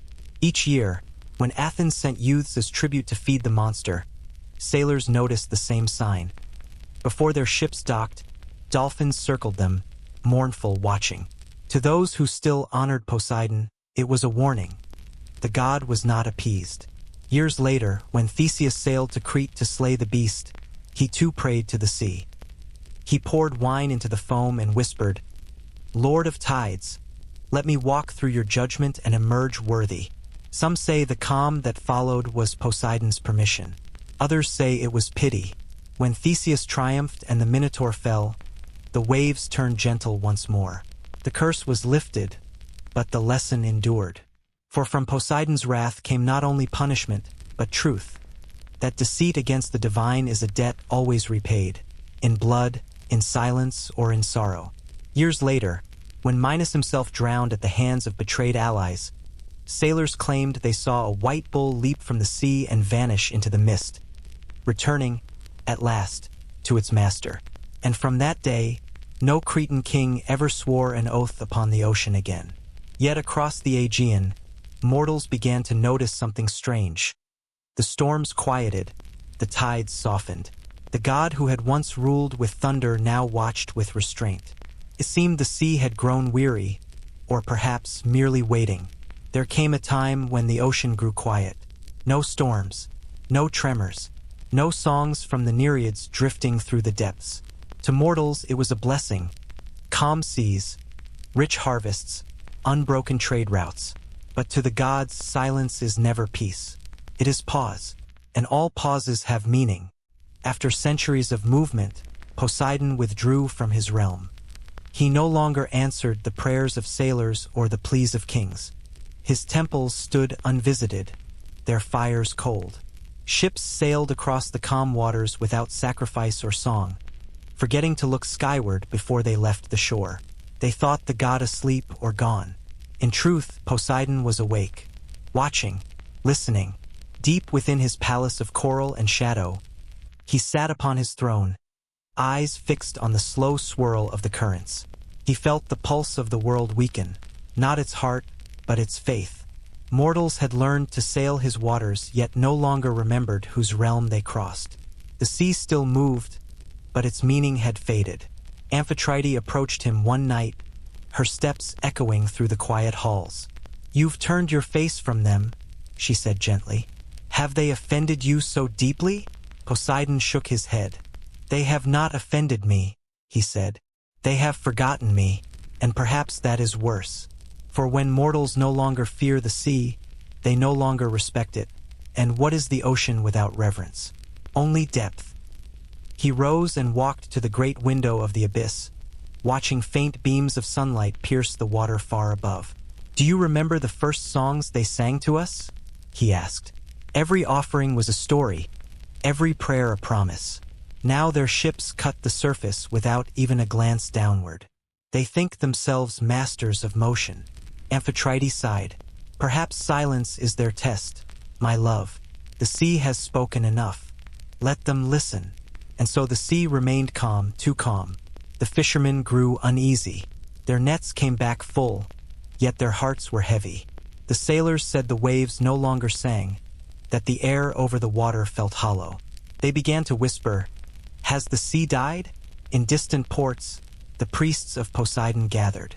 They burned incense, called for signs, but none came. No quake, no ripple, not even the cry of a dolphin in the harbor. The god of storms had become the god of silence. Months turned to years. Some dared to celebrate, believing the age of divine wrath was over. But others, the old ones who remembered, grew afraid. They knew the sea too well. It never stayed still unless it was gathering strength. They warned, "When the waves sleep, it is only to dream of waking." And in the deep, Poseidon sat motionless, feeling the world's tides pass through him like memories. He was not angry. He was waiting for something worth rising for the first prayer uttered not from fear or greed, but from longing. Then, one night, as a stormless moon hung above the Aegean, a single sailor knelt at the edge of his small boat and whispered, "Lord of the sea, are you still there?" The words carried down through the water like a heartbeat. In the stillness, Poseidon opened his eyes. For the first time in centuries, the currents shifted, faint, deliberate. The silence trembled. Far above, the sailor felt his boat move. Not violently, but gently, as if the ocean itself had sighed. The stars flickered in the ripples. He smiled, unaware of what he had awakened, because sometimes the most dangerous sound in the world is not thunder. It is the sound of the sea beginning to breathe again. When the sea began to move again, it did not roar. It whispered, softly, so softly that only those who listened with their hearts could hear it. Sailors adrift beneath moonlight claimed the waves were murmuring words, ancient syllables that brushed the edges of dreams. Some dismissed it as wind, others as madness. But the old ones knew. Poseidon was speaking again. It began with dreams. Fishermen woke with salt on their lips, though they slept far inland. Priests of long-abandoned temples heard the sound of water dripping behind their altars, though the air was dry. Scholars recorded strange vibrations in seashells, and amphorae recovered from shipwrecks, as if the ocean itself was trying to remember its own voice. They called it the whisper of the depths. No one could understand the words, but all felt the meaning, longing. Not wrath, not command. It was as though the god who once shook mountains now sought only to be heard again. And through his whisper, the world began to stir. In Delphi, the oracles shivered during prophecy. "The tide speaks of return," one murmured, "of memory rising from beneath the calm." Across the Aegean, an old sailor dreamed of a giant eye-opening beneath his ship, vast and blue, filled not with rage but sorrow. When he awoke, he found his vessel gliding faster than the wind, carried by unseen currents. Word spread quickly. Some worshipped again. Others feared the omen. The sea remembers, they said. But does it forgive? In Igi, deep within his crystal palace, Poseidon stood among the pillars of pearl and watched the shifting currents swirl like thoughts. His silence had lasted too long. The world had mistaken it for sleep. But he was not asleep. He had been listening to the prayers left unsaid, to the voices lost to the waves, to the faint beat of mortal hearts still loyal to him. Do they remember? Amphitrite asked, her voice gentle as foam. Some, Poseidon said. Enough. And then he spoke, not to Olympus, not to kings, but to the sea itself. Go to them, he whispered, and remind them that the ocean is alive. The tides obeyed. In every corner of the world, strange things began to happen. Springs that had long run dry burst forth with fresh water. Whales returned to forgotten bays. Coral grew upon shipwrecks like new skin upon an old wound. Even the air changed, heavier, richer, carrying the scent of salt to cities far from the shore. Mortals, unaware, looked up from their busy lives and felt it.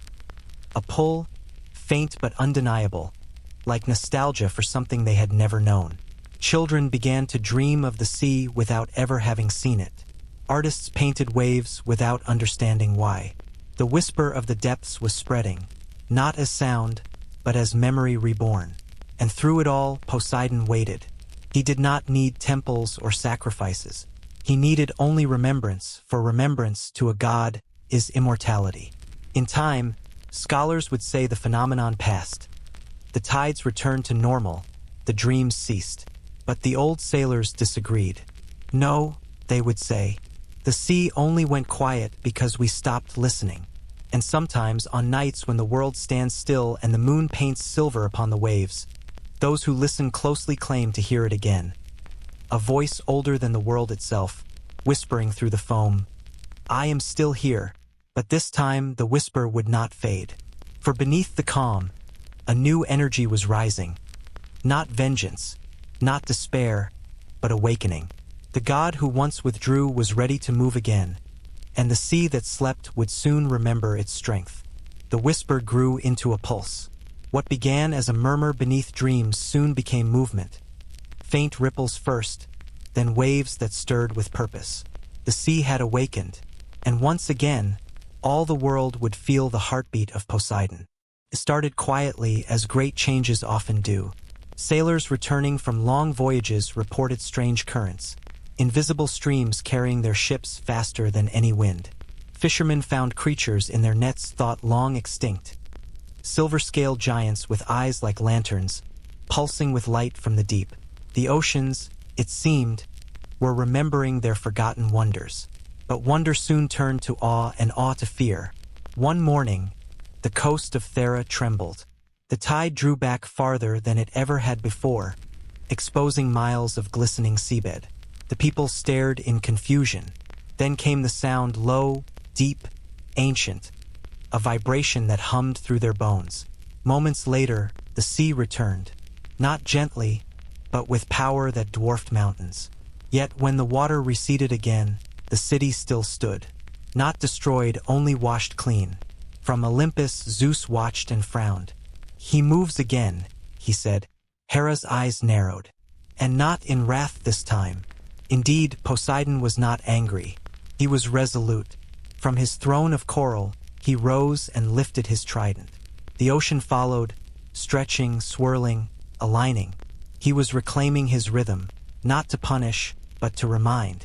For too long, mortals had treated his silence as surrender. It was time they remembered the sea's eternal truth. Stillness is not absence. It is potential. Soon, the signs multiplied. Along distant shores, sailors swore they saw flashes beneath the surface. A gleam of bronze, the curve of a god's shadow. In one storm near Rhodes, lightning struck the water and split the waves apart just long enough for a captain to glimpse a figure below.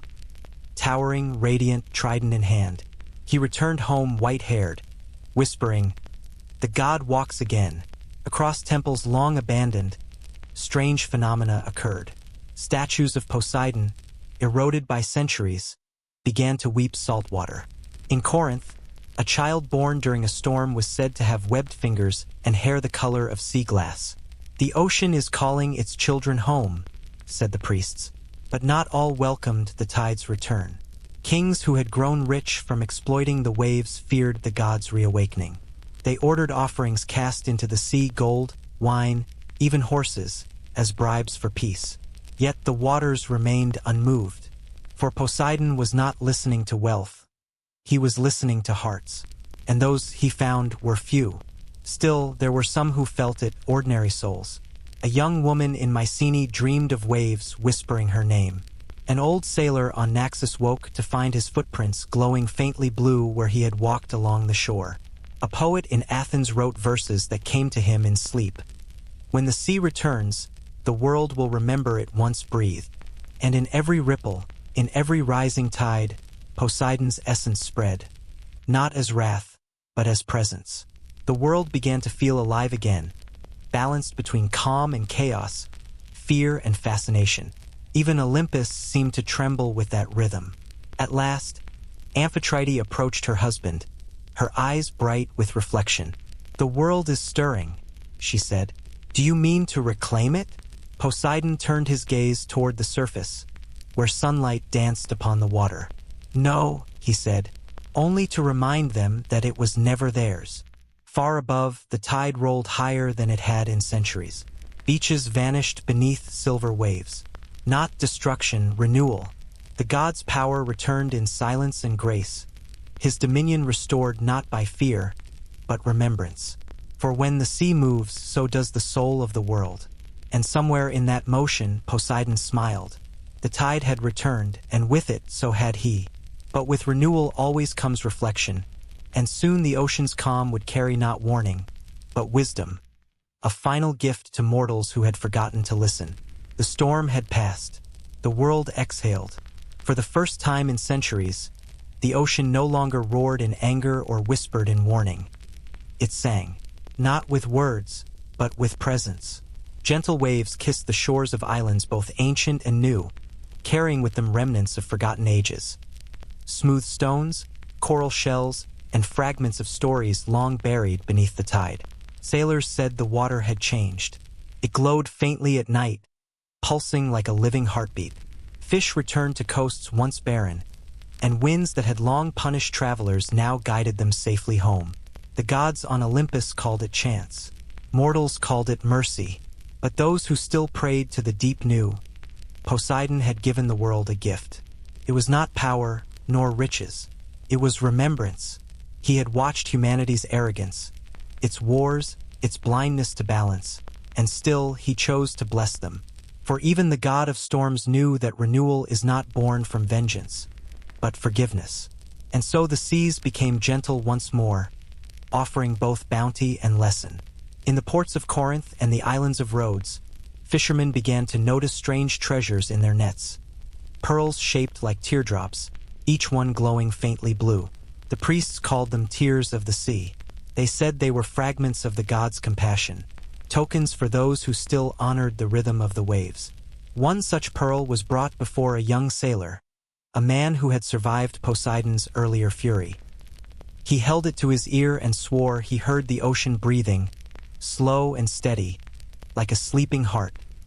He placed it in a shrine by the harbor, and soon, pilgrims came from across the Aegean to touch it, whispering prayers of gratitude, not for wealth, but for calm. In Igi, Poseidon stood at his window of light, gazing through the endless blue. Around him, dolphins leapt, whales sang, and coral bloomed brighter than ever before. Amphitrite approached and laid a hand on his arm. "You have changed," she said softly. "I have remembered," Poseidon answered. "To rule is not to command, it is to give. Even the sea must learn to share what it holds." He extended his trident, and a thin line of light reached the surface. Across the world, waves softened. Harbors deepened naturally, making room for ships. Storms parted for fleets carrying the lost and the weary. Even the smallest islands found new springs of water bubbling from beneath their sands. Mortals looked upon these miracles and, for a brief time, believed again, not in fear but in gratitude.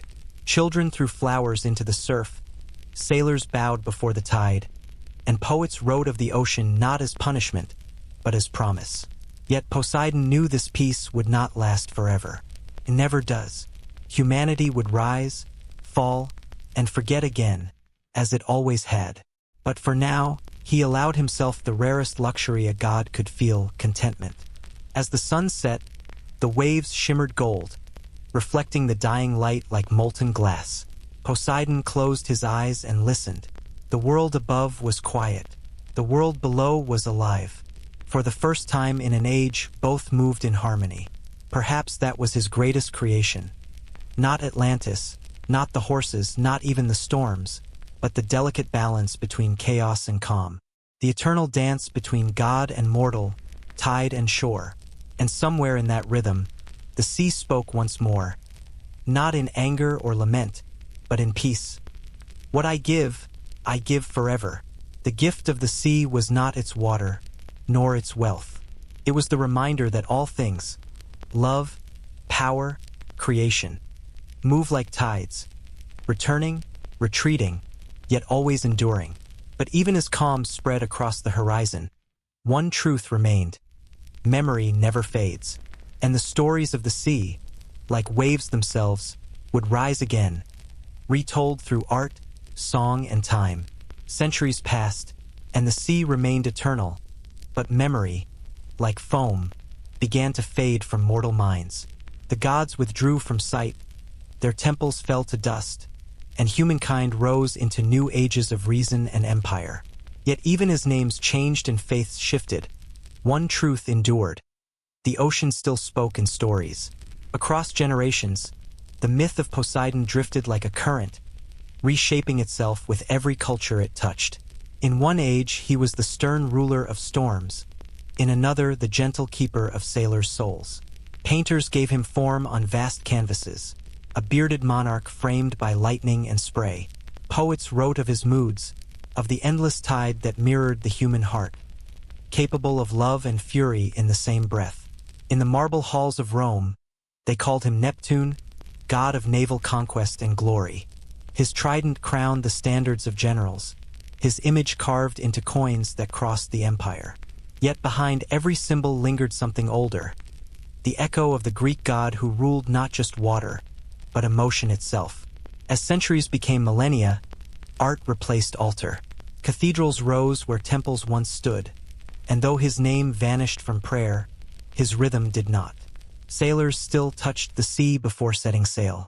Painters still reached for the color of his realm, that impossible blue between fear and wonder.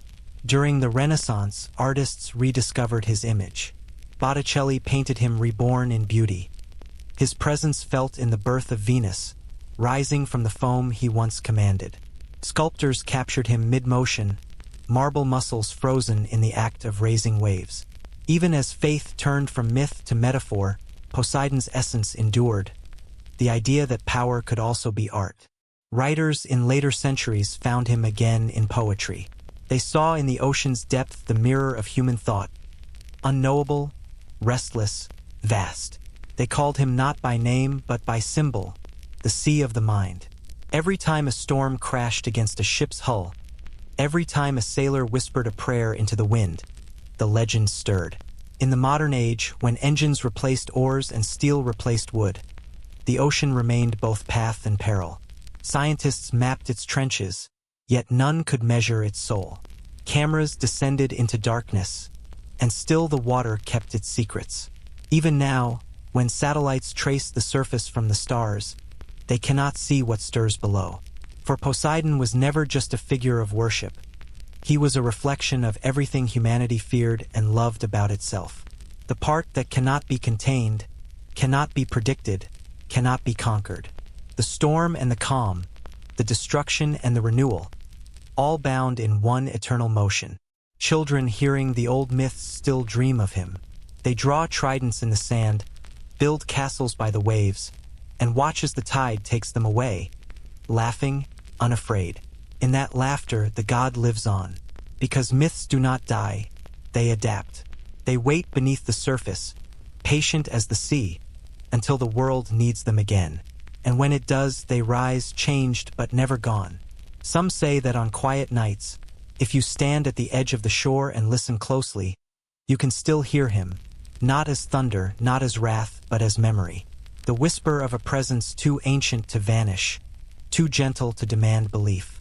And perhaps that is the truest immortality, to be remembered not in temples, but in the rhythm of waves, in the art of those who dream, in the silence between heartbeats that sounds faintly, endlessly, like the sea.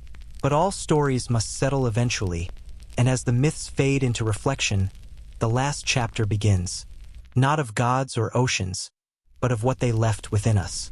There comes a moment, after the roar of every storm, when the air holds its breath, the clouds break, the horizon clears, and for a fleeting instant, the world feels timeless, suspended between chaos and calm. That is where the sea now rests, not conquered, not spent, simply still. In this stillness, Poseidon walks alone along the ocean floor. Around him, the coral glows softly, the remnants of sun filtering through leagues of blue. No trident in hand, no crown upon his brow, only the quiet weight of memory. He passes the ruins of Atlantis, now blanketed in silver sand. The statues of forgotten kings watch him from the dark, their faces serene, as though understanding at last what their creator had learned. That eternity is not power, but peace. Above, the mortal world continues, ships crossing paths, waves tracing coastlines that will outlast them all. Yet in every motion of the water lies the god's pulse, steady and patient. The same rhythm that shaped the mountains, drowned the cities, and carried sailors home. He no longer commands it, he is it. Poseidon lifts his gaze toward the faint shimmer of light that marks the surface. Once it had been the barrier between God and man. Now it is merely reflection, sea mirroring sky, sky mirroring sea. Two infinities folded into one. Have you found peace? Amphitrite's voice drifts through the current, soft as memory. He smiles faintly. Peace was never lost, he says. It was only drowned beneath noise. Together they stand as the currents weave around them, forming shapes that dissolve like thoughts. The ocean hums, not in fury or lament, but in contentment. For the first time since creation, it does not seek. It simply is. On the surface, a storm begins to form far away, then falters and fades. A single ripple travels across the water, vanishing into stillness. The world feels it, in the calm after thunder, in the hush between waves, in the deep breath before dawn. That quiet is Poseidon's final gift, the reminder that even gods rest, and even tempests end. To the poets who write of him, the sea becomes metaphor. To the sailors, prayer. To the dreamers, a mirror. Each sees something different, yet all sense the same truth, that the ocean is both within and without, ancient yet eternal, dangerous yet divine. And as ages turn, the myth of the sea god softens into something more human, the symbol of emotion's depth, the endless ebb and flow of love, grief, and rebirth. For in every heart, there lies a storm waiting to break, and the stillness that follows it. At last, Poseidon closes his eyes. The tides slow, the light dims, and the sea folds around him like sleep. No thunder marks his rest, no quake his farewell. Only silence, vast, alive, eternal. Above, the moonlight glides across the water. The waves barely stir, and somewhere between their rise and fall, the last truth of the ocean is heard. Not in sound, but in feeling. In calm, I endure. In motion, I live. I am the beginning and the return. The stillness beyond storms is not the end of the sea. It is its promise. But deep within that quiet, something faint stirs again. Not wrath, not longing, but reflection. For as long as hearts beat and tides move, the story never truly ends. And somewhere in the distance, the waves begin once more. When the waves grow silent, and the world falls still, the sea does not vanish, it turns inward. What remains is not water or depth, but memory. The ocean lives within all who have ever listened to its voice. And perhaps that is where Poseidon truly resides now. Not in marble temples or mythic storms, but in the quiet between our own heartbeats. For what is the sea, if not a mirror? When we gaze upon it, we do not see its bottom. We see ourselves, scattered and shifting, our joys and fears glinting like sunlight on the tide. The ocean's calm hides its motion, just as our calm hides our longing. Every storm that passes across the horizon is echoed somewhere within us. The philosophers of later ages would say that humanity was born from water because water remembers how to feel. And in every tear, in every drop of rain, in every crashing wave, Poseidon's essence moves still, not as God, but as reminder. He is the part of existence that refuses to stay still, the force that teaches us that stillness is not death, but renewal. In the hush of dawn, when the world has not yet woken, sailors still stand at the edge of the shore and whisper words they cannot explain. They thank the sea, though they no longer name him. They understand, instinctively, that gratitude and awe are not relics of myth. They are what keep the soul from hardening. The poets write that the heart is an ocean, vast and uncharted. The artists paint waves not to capture them, but to confess something of themselves. And the dreamers, the ones who wake with salt on their lips though they've never sailed, they are the ones who still hear the whisper. The same whisper that once rose from the depths and shaped the world. Remember me. Perhaps that was Poseidon's final lesson, that divinity is not a throne or a weapon, but a reflection. Every emotion, every surge of creation or destruction, is the sea reminding us that we are made of motion, that to live is to ebb and flow, to lose and return, to fall and rise again. The ocean will always mirror the heart of the one who looks into it. To the fearful it is wrath, to the lost it is path, to the wise it is peace, and to the restless it is home. So when the waves call, softly, endlessly, do not be afraid to listen, for within that sound lies both the God and the human, both the storm and the calm. The sea does not ask for worship, it asks for remembrance, and in remembering we find ourselves again. Beneath the final glimmer of sunset, Poseidon's reflection ripples through the water, not as a figure, but as light itself. The tides slow, the world exhales, and all that remains is the echo of his voice carried through eternity. In every beginning, I am the end. In every ending, I begin again. The ocean within us will never dry. It waits, timeless, patient, alive, for the next soul who dares to listen. And as the waves fall quiet once more, may your thoughts drift upon the calm of ancient tides. Let the echoes of Poseidon's realm cradle your dreams, until the next story rises from the deep.